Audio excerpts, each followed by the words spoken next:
அவர் மெதுவாக கேட்டார், எப்பவும் பள்ளிக்கூடத்துக்கு பிள்ளைகள் போயிட்டு வந்தால் பையில் எல்லாம் இருக்கா பார்க்கணும். முதல்ல பை எடுத்துன்னு போய்ட்டு வராலும் இல்லையோ, அதில் வச்சுருந்து அது குச்சி கிச்சி அது எல்லாம் இருக்கா இல்லை இதான் வேறு எத்தையான வாங்கி போடணும் வந்துட்டானா அப்பப்போ பார்க்கணும். வீட்டில் நம்ம விட்டுட்டு வெளியில் போனால் கூட ஒரு 10 நிமிஷத்தில் சட்டுன்னு திரும்பி வந்து பார்க்கணும். அப்போ தான் இவெல்லாம் என்ன பண்ணிட்டுருக்கான்னு கூட்டு வெளிப்படும். பள்ளிக்கூடத்துக்கு போயிட்டு வந்தாலும் என்ன படித்தான்னு கேட்கணும். அதை போல் இப்போ ஹிரண்யகசிபு உட்காத்தி பக்கத்தில் பிள்ளையாக உட்காந்து வச்சுருந்தான். நீ ஏதோ போயிட்டு வரியாமே, பள்ளிக்கூடத்தில் உனக்கு என்ன சொல்லி கொடுத்தா சொல்லு. இந்த பிள்ளை முதல் நாள் போயிட்டே ஒரு வம்பு பண்ணான். போய் பாடசாலையில் உட்கார்ந்த உடனே தேவர்கள்லாம் விரோதிகள், அசுரர்கள்லாம் நண்பர்கள்னு சொன்னாலும் இல்லையோ, அப்போ இன்னவன் நண்பன் இன்னவன் விரோதி. இதை கேட்டவொடனே அவனுக்கு தாங்கலை.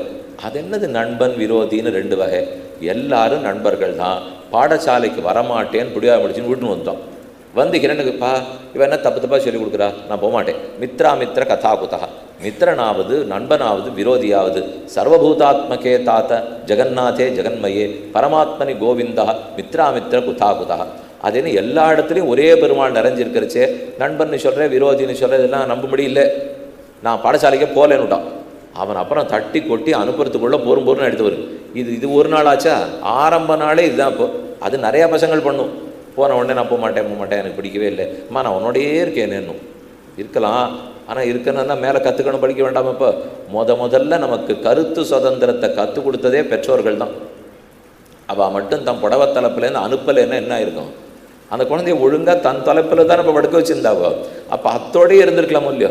இப்போ இது சொல்லுவா, இப்போ பாருங்க, நீங்கள் வயசுக்கு வந்திருக்கிற பெண்கள்லாம் ரொம்ப ஜாக்கிரதையாக இருக்கணும். நீங்கள்லாம் கைபேசி அலைபேசியிலெல்லாம் கண்டதெல்லாம் வரும். அதெல்லாம் பார்த்துட்டு யார்கிட்டையான நண்பர்கள்லாம் ஏற்படுத்திக்காதீங்க, எவ்வளோ பெரிய ஆபத்தெல்லாம் இருக்குது பாருங்க அப்படின்னு ஊடகம் எழுதும். அப்படின்னு காவல்துறை ஆணையாளர் ஒரு செய்தி கொடுப்பார். அதை உடனே படிச்சுட்டு ஆமாமா இப்படித்தான் இருக்கணும்னு பெண்கள்லாம் சொல்லுவாள். இதைத்தானே இந்த பொண்ணுக்கு 10 வயசு ஆயிடுச்சு அவள் அப்பா அம்மா சொன்னான். அப்போ அது புத்தியில் படவே இல்லையா? இப்போ ஏதோ காவல்துறை ஆணையாளர் சொல்லச்சே ரொம்ப நன்னா படுறது என்னால் பலதும் இப்படித்தான். எதுவும் நம்ம வீட்லேயே ஒழுங்காக இருக்கிறத சொல்லியிருப்பா, ஆனால் அது சொல்கிறது புத்தியில் ஏறவே ஏறாது.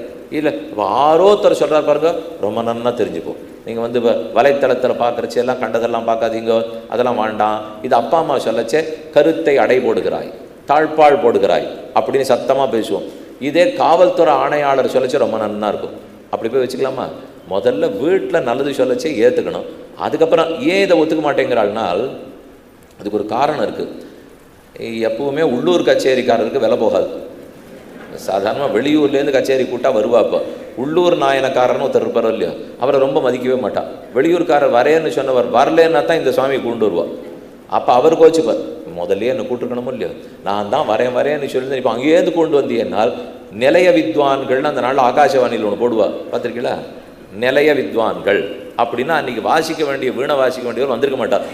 வரலன்னால் நிலைய வித்வான் விடுவான். அதை போல் நிலைய வித்வான் தான் அப்பா அம்மா எல்லாத்துக்கும் இருக்கிற நிலைய வித்வான். ஆனால் நிலைய வித்வான் பேச்சு ரொம்ப தூரம் எடுபடாது. 5 வருஷம் ஆட்சி 10 வருஷம் ஆட்சி அப்புறம் தோக்கிறது இல்லையோ. 10 வருஷம் எடுத்து தோத்துட்டாலும் உடனே என்ன சொல்லுவா? அதுக்கு ஆங்கிலத்தில் ஒன்று சொல்லுவா தெரியுமா? ஏற்கனவே 5-10 வருஷம் ஒருத்தரோட இருந்துட்டதுனாலே அவரை பிடிக்காத படும் அடுத்த வாழைத்தான் கொண்டுருவாள்னு ஒன்று சொல்லிட்டே இருப்பா பாரு. அது 10 வருஷம் ஆச்சா, அதனால் எங்களுக்கு பிடிக்காத படுத்து விடுவா. அதை போல் அப்பா அம்மா சொல்லுது, பெத்தது வளர்த்தது எல்லாமே நான் பிடிக்காத படுத்து போல் இருக்கு. இன்னைக்காரோ காவல்துறை ஆணையாளர் சொன்னால் பிடிக்கிறது போல் இருக்கு. என்ன அது புது சொல்லியோ, நான் பழ சொல்லியோ. அதனால் பழசா எடுத்துனாலே கேட்க வேண்டான்னு தோண ஆரம்பிச்சிடும். அப்படி வச்சுக்கக்கூடாது. யார் கூடவே இருக்கிறார்களோ அவர்கள் நல்லது சொல்லாமல நம்ம அடக்குமுறை பண்ணுவானே பெற்றோர்களை பற்றி நினச்சிட்டு இருக்கோம். அப்படியெல்லாம் பண்ண மாட்டா. பண்ணுறவளா இருந்திருந்தால் எனக்கு பேசவே தெரியாத காலத்தில் வாயை பிடுங்கி எதுக்கு பேச கற்றுக் கொடுத்தா? நான் பேச ஆரம்பித்த உடனே இவளைத்தான் முதல்ல வைய போகிறேன்னு அவளுக்கு தெரியும். எந்த அம்மாவுக்கு தெரியாது சொல்லுங்க? இப்போ அம்மாவெல்லாம் பிள்ளைக்கு வயசாகிடுது பொண்ணுக்கு வயசாகிடுதுன்னா ஜாதகம் உடனே தேடுறா. வர்ற மருமகள்கிட்ட கண்டிப்பாக 4 விஷம் வாங்கணும்னு அவளுக்கும் தெரியும். தெரிஞ்சு என் சுவாமி தப்பு பண்ணுறேன், இதுதான் வேலியில் போகிற ஓனாரை எடுத்து விட்டுன்றதுன்னு அர்த்தம். இப்போ நீர் பாட்டுக்கு உங்கள் பிள்ளைய வீட்டோட வச்சுருந்தீங்கன்னா வம்பே இல்லையோன்னால் ஒத்துக்க மாட்டான் எந்த அம்மாவும். எனக்கு இவளுக்கு ஆலையே அவனுக்கு ஆலையே இவளுக்கு ஆலையே அவனுக்கு ஆலையே ஆலையாலன்னு பண்ணி கொடுத்தப்பறம் வம்பு வரப்போகிறது நிச்சயம் தெரியும். ஏதோ ஒரு விதத்தில் இவனுக்கு அவளை பிடிக்கல அவனுக்கு இவளை பிடிக்கல, அது சம்பந்தி சண்டை அது இது எல்லாமே வரும் இல்லையோ. அப்போ இது ஒன்றுமே வேண்டான்னு விட்டாளான்னு அம்மா, இது இத்தனை சண்டையும் வரட்டும் சரியாட்டும், ஆனால் இவா நன்னா இருக்கணும்னு அந்த கருத்துக்கு சுதந்திரம் கொடுக்க ஆரம்பித்ததே பெற்றோர்கள் தான். நாம் என்னமோ அதை புரிஞ்சிக்கவே மாட்டேங்கிறோம். கருத்து சுதந்திரம் பேத்து சுதந்திரம்னா யாரோ அரசாங்கமும் உச்ச நீதிமன்றம் தான் கொடுக்குன்னு நினச்சிட்டு இருக்கோம். அப்பா அம்மா தான் முதல்ல எனக்கு கருத்து சுதந்திரம் கொடுத்ததே. பின் அதை தடை போடுறாள் என்னால். இப்போ உச்சநீதிமன்றம் சொல்றது கருத்து சுதந்திரம் என்பதற்காக மற்றொருத்தரை துன்படுத்தக்கூடாதுன்னு 50 வருஷம் கழிச்சு சொல்கிறாங்க. இதைத்தான் சுவாமி ரொம்ப நாளாக சொல்லிட்டு இருந்தோம். நீர் பாட்டு கருத்து சுதந்திரங்கிறதுக்காக எல்லாரையும் வச்சுட்டே இருந்தீங்கன்னா கூடுமானால் அதெல்லாம் எவ்வளவு நாள் கழித்து வர வேண்டியிருக்கு. இப்போ சுதந்திரமே நமக்கு எனக்கு தனி மனித உரிமை இருக்காங்கிறது இப்போ யார் சொல்லியிருக்கா? உச்ச நீதிமன்றத்தில் இருக்கிற நீதிபதி. தனி மனித உரிமை இருக்கான்னு அவர் சொல்கிறதே தனி மனித உரிமை இல்லையே. நியாயமா? யாரோ தெரியுதுக்கு எனக்கு தனி மனித உரிமை இருக்குன்னு சொல்லணும், அதை நானே சொல்லிக்க முடியணும், அப்போ தான் அது தனி மனித உரிமையாகும். ஒருவேளை அந்த நீதிபதி அது இல்லைன்னு சொல்லியிருந்தா அப்போ உலகம் முழுக்க தனி மனித உரிமை கிடையாது. அவ்வளோதான், முடிச்சிடலாமன்னால். இந்த நிலையில தான் நாம் நீதிமன்றம் உச்ச நீதிமன்றம் வச்சுருக்கோம். அதனால் நமக்குன்னு சாஸ்திரங்களும் பெற்றோரும் ரொம்ப நாளாக கொடுத்து வச்சுருக்கா. அதை நம்ம ஒழுங்காக பயன்படுத்திக்காமல் இங்கே போகிறேன் அங்கே போகிறேன் அந்த ஊடகம் சொல்லித்து இந்த ஊடகம் சொல்லித்துன்னுண்டால் எல்லாம் போகாத ஊருக்கு வழி. இது இப்போ பெற்றவன் இடத்துல நேராக பிரகலாதன் சொல்கிறான், தந்தையே நீ பாடம் படிச்சுட்டு வர சொன்னேன், படிச்சுட்டு வந்தேன், சொல்லட்டுமா? ஆமாம், நேத்திக்கு பள்ளிக்கூடத்தில் என்ன சொல்லி கொடுத்தா சொல்லுன்னால் அழகான ஒரு ஸ்லோகம். அதிருந்தே போயிட்டான் தாப்பன் கேட்டுட்டு. ஸ்ரவணம் கீர்த்தனம் விஷ்ணோஹோ ஸ்மரணம் பாதசேவனம் அர்ச்சனம் வந்தனம் தாஸ்யம் சக்கியம் ஆத்ம நிவேதனம் இது பும்சார்பிதா விஷ்ணோ பக்திச்சேன் நவலக்ஷணா. நானா பாடசாலைக்கு போய் 9 விதமாக நாராயணனிடத்தில் பக்தி பண்ணுறது எப்படின்னு தெரிஞ்சுட்டேன்னா. பக்கத்தில் இருந்த 2 பேரும் நிற்பாள் நினைக்கிறேன். 2 பேர் நின்றுட்டு இருக்காளோ இல்லையோ, குருக்கள் 2 பேரும். இப்போ இந்த பிள்ளைகிட்ட அப்பா கேட்குறார், அவன் தெம்பா பதில் சொல்கிறான். முதல்ல ஸ்ரவணம், பகவானை பற்றி நிறையா கேட்கணும், தெரிஞ்சுக்கோ. ஸ்ரவணம் கீர்த்தனம், வாயார பாடணும் தெரிந்து கொள். விஷ்ணோஹோ ஸ்மரணம், அவனை இடவிடாத நினைக்கணும். பாதசேவனம், அவன் திருவடிகளுக்கு கைங்கரியமானணும். இந்த பிள்ளை ரொம்ப சாமர்த்தியமாக என்ன பண்ணா, ஸ்ரவணம் கீர்த்தனம் ஸ்மரணம் பாதசேவனம் அர்ச்சனம் வந்தனம் தாஸ்யம் சக்கியம் நன்னா சொல்லியிருந்தானா. கடைசியில் இத்தனை ஹிரண்யகசிபுவினிடத்திலேருந்து முடிக்க போகிறான் ஸ்லோகத்தைன்னு எதிர்பார்த்துருந்தான். ஆனால் அவன் இத்தனை சொல்லிட்டு விஷ்ணோஹோ பாதசேவனம் முடிச்சுட்டான். இது இத்தனை மற்ற பேருக்கு இல்லை, எல்லாம் விஷ்ணுவினிடத்தில் பண்ணணும்னு தூக்கி வாரி போட்டது அவனுக்கு. ஓஹோ இதெல்லாம் எனக்கு இல்லையான்னா, உனக்குள்ளேயும் அந்த பெருமாள் தானே இருக்கார், வச்சுக்கிட்டான். அது அவனுக்கு ஞானம் ஏற்குமா? இவனுக்குன்னு சொல்லதை விட்டுட்டு உனக்குள்ள அதே பகவான் இருக்கார், எனக்குள்ள அவர் தான் இருக்கார். அதனால தான் சொன்னேன்னால் வந்தது கோபம். குருக்களே இங்கே வாங்க, வாத்தியார்களை இதுக்கா உங்களை வச்சேன்னா நடுங்கிறவா. இதெல்லாம் நாங்கள் சொல்லியே கொடுக்கல, நாங்கள் எல்லாத்தையும் உங்கள்கிட்டேன்னு சொல்லி கொடுத்தோம். ஆனால் இந்த பிள்ளை மாற்றி மாற்றி பேசுகிறான், அதுக்கு நாங்கள் இந்த மாதிரி தப்பு தப்பாக சொல்லி கொடுத்தோன்னு நினைக்கவே வேண்டாம். அவள் எதை தப்புன்னாலோ இன்றைக்கி நமக்கு வேத வாக்கியமே அந்த ஒரு ஸ்லோகம்தான். ஸ்ரவணம் கீர்த்தனம் விஷ்ணோஹோ ஸ்மரணம் பாதசேவனம் அர்ச்சனம், அவன் திருவடிகளுக்கு அர்ச்சனம் பண்ணு. வந்தனம் விழுந்து வணங்கு. தாஸ்யம் தொண்டுகளை செய், அடிமேன்னு தெரிஞ்சுக்கோ. சக்கியம் அன்பு காட்டு நட்பு காட்டு. ஆத்ம நிவேதனம், இந்த ஆத்மா அவனதுன்னு தெரிந்து கொண்டு சமர்ப்பித்து விடு. இதைத்தான் 9 விதமான பக்தின்னு சொல்கிறார்கள். ரொம்ப ஆச்சரியமான ஸ்லோகம். அர்ச்சனம் வந்தனம் தாஸ்யம் நிசம்மை தத் சுதவச்சா ஹிரண்ய கசிபுஸ்ததா குருபுத்திரம் உவாச்சேதம் ருஷா பஸ்புரிதாதரா. இனிமே நீங்கள் என்ன பண்ணுவீளோ தெரியாது, நீங்கள் உயிரோடு இருக்கணும்னால் இந்த பிள்ளைக்கு ஒழுங்காக சொல்லி கொடுத்து கொண்டு வாங்க. இல்லை இந்த பிள்ளையும் போயிடுவான், நீங்களும் போயிடுவீள். சரி சரி ராஜாவே, எங்களுக்கு கடைசி வாய்ப்பு மட்டும் கொடுங்கோ, இல்லைன்னா எங்கள் உயிரோடு இருக்க மாட்டோம். திரும்ப கொண்டு வந்து ஒழுங்காக உட்காத்தி வச்சு இந்த பிள்ளைக்கு தனியாக சொல்லி கொடுத்தா வம்பு பண்ணுறான். பக்கத்தில் 25-30 குழந்தைகளை உட்காத்தினான், எல்லாம் அசுர பாலகர்கள். இப்போ சொல்லு ஓம் ஹிரண்யாய நமஹா. அவன் சுத்து முத்தி எல்லாரையும் பார்த்தான். அவர்கள்லாம் ஹிரண்யாய நமஹான்னு சொல்ல ஆரம்பித்தாளோ இல்லையோ, கொஞ்சம் இருங்கோ, எத்தனை நாளாக இத்தையே சொல்லிட்டு இருக்க பொருள். ஏற்கனவே இவனோட போச்சு வம்பு. இப்போ 25 பேர் உட்காத்தி வச்சாரோ இல்லையோ, மொத்த பேரையும் பேசி பேசி மூளை செலவு பண்ணி மாற்றிட்டான். மாற்றிட்டு என்னோட சேர்ந்து ஓம் நாராயணாய நமஹா சொல்லுங்க. அந்த குழந்தைகளுக்கெல்லாம் ஆச்சரியம், நாங்களும் சொல்லலாமா? அசுரர்களுக்கு வாய்ப்பு உண்டா? அது என்ன அப்படி சொல்லிட்டீர்கள்? உங்கள்கிட்ட வேற பெருமாளை உட்காந்துருக்கார். எனக்குள்ள யார் இருக்காரோ, இந்த ஆச்சாரியருக்குள்ள யார் இருக்காரோ, எங்கள் அப்பா ஹிரண்யசிவுக்குள்ள யார் இருக்காரோ அவர் தான் உனக்குள்ளும் இருக்கிறார். துவையஸ்தி மையஸ்திச்ச. குழந்தைகளே, அவன் ஆராதிக்க முடியாதுன்னு பயப்பட வேண்டாம். பெருமாள் ஸ்வாராதன், எளிதில் ஆராதிக்கப்படுகிறார். நாம் நினச்சிருக்கிறது அவர் ஆராதிக்கிறது கஷ்டம்னுட்டு ஆழ்வார் சொல்லும்போது, பரிவதில் ஈசனை பாடி விரிவது மேவல் உருவீர் பிரிவகையின்றி நன்னீர் தோய் புரிவதுவும் புகை பூவே. எந்த செதுகையிட்டு அதாவது கண்ணன் கீதையில் சொல்லும்போது பத்திரம் புஷ்பம் பலம் தோயம் யோமே பக்தியா பிரயச்சதி ததகம் பக்தி உபகிருதம் அஸ்னாமி பிரயதாத்மனா. ஒரு இலை கிடைக்காதா அர்ச்சுனா? ஒரு பழம் கிடைக்காதா? ஒரு பூ கிடைக்காது? பெருமாள் வாசலில் எழுந்துருடுறாருன்னா கதவை திறந்து வச்சு விளக்கேற்றி வச்சு 15 நிமிஷம் முன்னாடி காத்துட்டு ஒரு பூர்ண கும்பம் வெறும் தண்ணீர் அதை கொடுத்தா எவ்வளவு சந்தோஷப்படுறா தெரியுமா? இதுக்கு மேலே உங்ககிட்ட இருக்கிற 10,000-10,000 கேட்டார். ஆராதனைக்கு மிகவும் எளியவன்னு புரிஞ்சுகொள், அரியவன் அல்லன், ஆராதனைக்கு எளியவன்னு தெரிந்துகொள் என்று எல்லாருக்கும் சொல்ல. அப்படியா? அப்போ எங்களுக்கும் வாய்ப்பு இருக்கா? நாங்கள் அசுரனா பிறந்திருக்கோம் என்னால் அசுரனா பிறந்தவர்களுக்கு மோட்சம் கிடையாதுன்னு பகவான் சொல்லவே இல்லையே. தாராளமாக போகலாமே. ஆனால் அசுரனாக பிறந்தவன் எப்படி திருந்துகிறான்ங்கிறது முக்கியம்.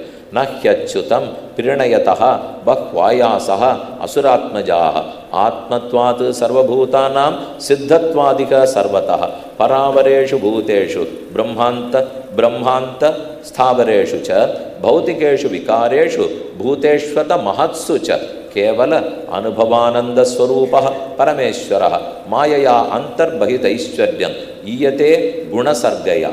அந்த பெருமானோ ஸ்வரூபத்தால் சிறந்தவன், நம் ஒவ்வொருத்தருக்குள்ளும் இருக்கிறார். தாராளமாக அவனை நீங்கள் ஆராதிக்கலாம். உடனே ரொம்ப திருப்தி குழந்தைகளுக்கெல்லாம் நமோ நாராயணாயா நமோ நாராயணாயன்னால் தலதெறிக்க ஓடினார் 2 பேரும். முதல்ல இருந்த ஆபத்தே தேவலை, இப்போ இன்னும் கூட்டமாக வேற இத்தையை சொல்ல ஆரம்பிச்சுட்டா சரி இனி பிள்ளையை நம்மால் திருத்த முடியாதுன்னு சொல்ல கவலை வேண்டாம், நாமே அவனுக்கு தண்டனை கொடுப்போம். யானை காலில் விட்டு இடறினான். யானையை பார்த்துட்டு ஒரு மன்னனார்க்கே யானை இப்படி தான் ஒரு கஜேந்திரன் கூப்பிடச்சே எங்கள் பெருமாள் ஓடி வந்தார். அதை நினச்சவொடனே யானை ஒன்றுமே பண்ண மாட்டேங்குது. கடலில் போட்டு அழுத்த பார்த்தான். பார்க்கடல் வண்ணன் நீலக்கடல் வண்ணன்னா எங்கள் பெருமாள் அப்படின்னு நீலக்கடல்னு நினச்சான். கடல் ஒன்றுமே பண்ணல. சரி மலையிலேருந்து உருட்டி விட்டான். இதை போல ஒரு மலையில தான் சித்திரக்கூடத்தில் ராமன் இருந்தார். இதை போல ஒரு மலையைத்தான் கோவர்தனத்தை கண்ணன் தூக்கினார்னால் அது ஒன்றுமே பண்ண மாட்டேங்குது. பாம்பை விட்டு கடிக்க விடச்சே இதுதான் எங்கள் பெருமாளுக்கு படுக்கையே அப்படின்னு சொன்னால் அது கிட்டக்கே வர மாட்டேங்கிறது. விஷத்தை கொடுக்க பார்த்தால் இதுவும் கருநீலம் அவரும் கருநீலம், அசுரர்களுக்கு விஷமாட்டம் இருப்பார்னு சொல்கிறது பற்றியோ என்ன ஒவ்வொன்றையும் அப்படியே நினைக்க எதுவுமே ஒரு கட்டமே படுத்த மாட்டேங்கிறது. ஹிரண்யகசிபு யோசித்து பார்க்குறான், அது என்ன என் பிள்ளைய எதுவும் ஆபத்து கொடுக்க மாட்டேங்கிறது. ஏனால் யோசித்தவன் பக்தன் அதனால் இப்படி இருக்கான்னு தெரிஞ்சுக்கணும் இல்லையோ. அவன் தான் ரொம்ப செருக்கு ஆணவம் அதிகமாச்சே, அதனால் நினச்சுட்டான் என்னையும் யமன் ஒன்றும் பண்ண மாட்டார், என்னையும் காலதேவன் ஒன்றும் பண்ண மாட்டார், என் பிள்ளையோ இல்லையோ அவனையும் பண்ண பயப்படா போடும். அதையும் இவன் பெருமையை நினச்சுட்டான்ப்போ அது என்னுடைய பெருமையாலே என் குழந்தைய ஒத்துரும் ஒன்றும் பண்ணுறதில்லை போல் இருக்கு. சரி இப்படி சிரமம் கொடுக்குறார், கூட்டு உட்காத்தி வச்சு விஷயத்தை என்னான்னு விசாரிச்சிருவோம் என்று கூப்பிட்டவர் கேட்கிறார். யாரையோ ஒருத்தரை நம்பித்தானே நீ நாராயண நாராயணான்னு சொல்கிறேன், அது யார்? அவரை முதல்ல எனக்கு அடையாளம் காட்டு, அவரை காமிச்சியான்னா நான் அவரை ஒரு கை பார்த்துக்கிறேன். நீ என் பேரை சொல்ல மறுக்கிறாய், அவன் பேரை சொல்லுகிறாய், இப்படி சொல்லுன்னு உனக்குள்ள உட்காண்டு தூண்டுவது யார்? அந்த பிள்ளை சிரிச்சுட்டே பதில் சொல்கிறான், இந்த கேள்வியை கேளுன்னு உன்னை யார் தூண்டினாலோ அவன் தான் பேரை சொல்லுன்னு என்னையும் தூண்டினான். உன்னை தூண்டுறவன் ஒருத்தன் என்ன தூண்டுறவன் ஒருத்தனா? இந்த கேள்வியை உனக்குள்ள உட்காந்து தூண்டினவன் அவர் தான். தாத்த கக்கேன சாஸ்யத்தே மித்ராமித்ர கதாகுதா சர்வபூதாத்மகே தாத்த ஜெகநாதே ஜெகன்மயே பரமாத்மனி கோவிந்தே மித்ராமித்ர கதாகுதா. நண்பன் விரோதிங்கிற வித்தியாசம் கிடையாது, உனக்குள் ஒருவன் எனக்குள் ஒருவன் கிடையாது. அத தைத்திய சுதா சர்வே ஸ்ருத்வா தத் அனுவர்ணிதம் ஆலக்ஷ பீதஸ்வரிதா ராஜ்ய ஆவேதயத்யதா ஹே துர்வினீத மந்தாத்மன் குலபேதகராதவன் ச ஈஸ்வர கால உருக்கிரமோசா ஓஜஹ சஹ சத்த பலேந்திரியாத்மா. இப்படியாய் ஒருத்தருக்கொத்தர் பேச்சுவார்த்தை, ஒரே சண்டை மூண்டது. கடைசியா இதோ இந்த தூணுக்குள் நீ சொல்கிற அந்த கடவுள் இருக்காரா? நீ யாரையோ நாராயணன் நாராயணன்னு சொல்கிறிய, இதற்குள் இருக்கிறாரான்னு ஹிரண்யகசிபு கேட்கிறான். வியக்தம் துவம் மர்த்துகாமஹ ஆசி யஹா அதிமாத்திரம் விகத்தசே முமுர்ஷூணாம் கி மந்தாத்மன் நனு ஸ்யுஹு விப்ளவாகிரஹ குவாசௌ யதிச சர்வத்திர கஸ்மாத் ஸ்தம்பேன சித்திய திருஷ்யத்தே. நீ சொல்கிறபடிக்கு அவர் எங்கும் இருப்பவராக இருந்தால் இந்த தூணில் இருக்கிறாரா என்று காட்டார். பிள்ளை மெதுவாக பதில் சொல்கிறான், இன்னின்ன தூணிலும் உளம், இந்த தூணிலும் இருக்கிறார். தப்பாக கேட்டுட்டேன்னு நினைக்கிறேன், திரும்ப கேட்குறேன், இந்த தூணில் இருக்கிறாரா? திரும்ப பதில் சொல்கிறான், இந்த தூணிலும் இருக்கிறார். அது என்ன அவன் ஒன்று கேட்குறான், இவன் ஒன்று பதில் சொல்கிறான். இந்த தூணில் இருக்காரான்னு கேட்டால் இந்த தூணில் இருக்காருன்னு சொல்லணும் இல்லையோ? அப்படி சொல்ல மாட்டான் பெரியோர்கள்லாம். அப்படி சொல்லிட்டா என்ன ஆகும்? 1000 வருஷம் கழித்து மெதுவாக நாஸ்திகவாதம் தலையெடுக்குமா? அது எப்பவுமே இருக்கும். அது அப்படியே 1000 வருஷம் 2000 வருஷத்துக்கு வருதுன்னா வரும். வந்துட்டு இதே புஸ்தகத்தை எடுத்துப்பா, அவளுக்கு தான் புஸ்தகம் இல்லையே. அதனால் வந்தாலும் மறுபடியும் நம்ம புஸ்தகத்துக்கு தான் வரணும், இதே ராமாயணத்துக்கு இதே பாகவத்துக்கு தான் வரணும். ஏன்னா அவளுக்கு புஸ்தகம் இருக்கானால் இருக்கிறதே கொஞ்ச நாள் தானே சுவாமி. அப்படி இருக்கிறச்சு இப்படி புஸ்தகம்லாம் வருமா? எழுதி வச்சுருந்தாலும் சுமார் புஸ்தகமாக இருக்கும், ஒருத்தரும் படிக்க மாட்டா. இப்போ நியாயமாக பார்த்தா நாஸ்திகம் ரொம்ப குறைஞ்சி போச்சு. முன்னாடி இருந்ததை காட்டிலும் சதவிகிதப்படி பார்த்தா எத்தனை பேர் ஜனத்தொகை கூடின்னு இருக்கோ அவ்வளவு சதவிகிதம்லாம் கூறவே இல்லை. அவர்களுடைய வலைத்தளத்திலே போய் பாருங்கள், ரொம்ப குறைச்சலாக போட்டிருக்கோம். நாடு முழுக்க தேடி கண்டுபிடிச்சா இத்தனை பேர் தான் அப்படின்னுடுவா. அப்போ ரொம்ப குறைச்சலாக இருக்கு. என்னால் ஏதோ ஒன்று ஆஸ்திகம் வளர்ந்துன்னு தான் இருக்குது. பக்தி எந்த கோவிலில் பார்த்தாலும் கூட்டம். அதுவும் இப்போ விடுமுறை விட்டாச்சு, இந்த சித்திரை மாதம் வந்துடுத்துன்னு வச்சுங்க, கோவிலாக எல்லாரும் போவா. நிறைய அங்கேயே பிரசாதம் கொடுத்துட்றா, ரொம்ப நிம்மதியாக இருக்குன்னு வச்சுங்க. பிரசாதமும் இருக்கார், பெருமாளும் இருக்கார். அப்படின்னு ஒன்றும் பெரிய பெரிய மைதானங்கள்லாம் இருக்குது. இருக்கும் குழந்தைகளோட இருந்து விட நல்லது. அதுவே ஒரு பொழுதுபோக்காக இருக்கேன்னால் பக்தி பொழுதுபோக்காக இருக்கட்டுமே. ஏதோ ஒரு விதத்தில் பகவான் இடத்துல வரானோ இல்லையோ அதைத்தான் திருப்திப்பட்டு கொள்ள வேண்டும். அப்பா நாஸ்திகன்கிறவர் மெதுவாக நம்ம புஸ்தகத்தை பார்த்துட்டு தேடி பிடிப்பார். இந்த தூணில் இருக்கானான்னு ஒருத்தன் கேட்டிருக்கான். ஆம், இந்த தூணில் இருக்கான்னு பதில் சொல்லிட்டான். ஆகவே பிரகலாதன் அடுத்த தூணில் இல்லை என்று சொன்னான்னு எழுதுவார். இன்னைக்கு ஊடகத்தில் நீங்கள் ஏதாவது ஒன்று சொல்லி பாருங்க, அதை எப்படி தெரியுமா அவள் உடனே போடுவா? இப்படி தான் போடுவா. அது எப்படி போடுவாங்கிறது தான் இப்போ சாட்சி சொன்னேன். நாம் இந்த தூணில் இருக்கான்னு சொன்னால் ஆகவே அந்த தூணில் இருக்காங்கிறத விட்டுட்டு அந்த மண்டபத்தில் 108 தூண்கள் இருந்து தான் அதில் பிரகலாதன் ஒரு தூணை காட்டினானோ இல்லையோ. ஆகவே 107 தூண்களில் இல்லை என்று உங்கள் பிரகலாதன் சொன்னாருடுவா. அது வேறு, இது நம்ம பிரகலாதன் எழுதுவார். இத்தனை நாடி பொது பிரகலாதனால இருந்தால் இப்போ திடீர்னு நம்ம பிரகலாதன் ஆகிட்டார்னால் அதனால் பெரியவர்கள் அப்படி பேசவே மாட்டான். அவன் கேட்கிற கேள்வி இந்த தூணில் இருக்காரானால் இந்த தூண்லையும் இருக்கார். அப்போ வேற எங்கே இருக்கிறார்? எங்கு முழன் கண்ணன் என்ன மகனை காய்ந்து இங்கில்லையால் என் நிரணியன் தூண்புடைப்ப அங்கு அப்பொழுதே அவன் வீய தோன்றி என் சிங்கப்பினான் பெருமை ஆராயும் சீர்மைத்தே. அம்மாழ்வார் ரொம்ப ஆச்சரியமாக சாதித்தார். எங்கு முழன் கண்ணன், இந்த பிள்ளை பண்ண ஒரே தப்பு, வேதாந்தம் கண்ணன் எங்கும் இருக்கிறான்னு சொல்லித்து அதை இவன் திருப்பி சொன்னான்னா அது எவ்வளோ பெரிய தப்பாக படுத்து பற்றியோ. எங்கு முழன் கண்ணன்னு உபனிஷத்து சொல்கிறது. அப்படின்னு ஒரு பிள்ளை எங்கு முழன்னு சொன்னால் பரிசு கொடுக்க வேண்டாமா? வேதாந்த சொன்னது திருப்பி சொல்லிட்டானே அந்த சின்ன வயசுல என்னால் அது போய் பெரிய குற்றமாக எடுத்துப்போ. பள்ளியிலோதி வந்த தன் சிறுவன் வாயில் ஓர் 1000 நாமம் ஒள்ளியவாகி போத. திருவல்லிக்கேணியில் இருக்கிற தெளிசிங்க பெருமாளை பற்றி திருமங்கையாழ்வாருடைய பாசுரம். அந்த உள்ளியே முன்னாடி இருக்கிற பெருமாள் பார்சாதி பெருமாள், மீசையெல்லாம் வச்சுன்னு உயரமாக இருக்கிறாரோ இல்லையோ, அவர் பார்சாதி பெருமாள். பின்னாடி போனேன்னா தெளிசிங்க பெருமாள். அவர் பேரில் தான் பின் வீதியே இருக்குது. தெளிசிங்க பெருமாள் வீதின்னு தான் பேரே. துளசிங்க பெருமாள் இல்லை, அவர் தெளிசிங்க பெருமாள். அப்படின்னா தெள்ளிய சிங்கம். தன் பக்தன் விஷயத்தில் அவ்வளவு தெளிவு, யார் என்ன பண்ணாலும் விட்டு கொடுக்க மாட்டேங்கிற தெளிவு. அதனால தான் அவர் தெள்ளிய சிங்கம். பள்ளியிலோதி வந்த தன் சிறுவன் வாயில் ஓர் 1000 நாமம் ஒள்ளியவாகி போத. பிரகலாதன் 1000 நாமம் சாசநாமம் சொன்னான்னார். அவன் நாராயண நாமம் மட்டும்தான் சொன்னான், அவன் சாசநாமெல்லாம் சொல்லவே இல்லை. ஆனால் திருமங்கையாழ்வார் வேணும்னு 1000 நாமம் ஒள்ளியவாகி போத. அதுக்கு பெரியவாச்சான்கள் அர்த்தம் சொல்கிறார். நம்ம குழந்தை சொன்னது நாராயண நாமம், அந்த ஒன்று 1000க்கு சமம் இல்லையோ, அதனால் 1000 சொல்லிட்டார், சொல்லிக்கலாம். இன்னொன்று காக்கைக்கு தன் குஞ்சு பொன் குஞ்சு. நம்ம வீட்டு குழந்தை ஒன்று சொன்னால் கூட 1000 சொல்லிடுதுன்னு சொன்னால் என்ன? வயசு 5. அதை பாருங்க, நம்ம திருப்பாவை சொல்லி கொடுத்துருப்போம். ஆறானு மாமா அத்தை ஓரகத்தின்னு வருவா. நம்ம குழந்தைக்கு 3 வயசாக இருக்கும், 30ன்னு சொல்லுவோம் அப்படின்னு அம்மா சொல்லிடுவோம். அன்றைக்கி பார்த்து சோதனையாக இது ஓங்கி உலகளந்த கூட சொல்லாது, ஏதோ ஒரு பாட்டான்னு சொல்லியிருக்கணுமோ இல்லையோ.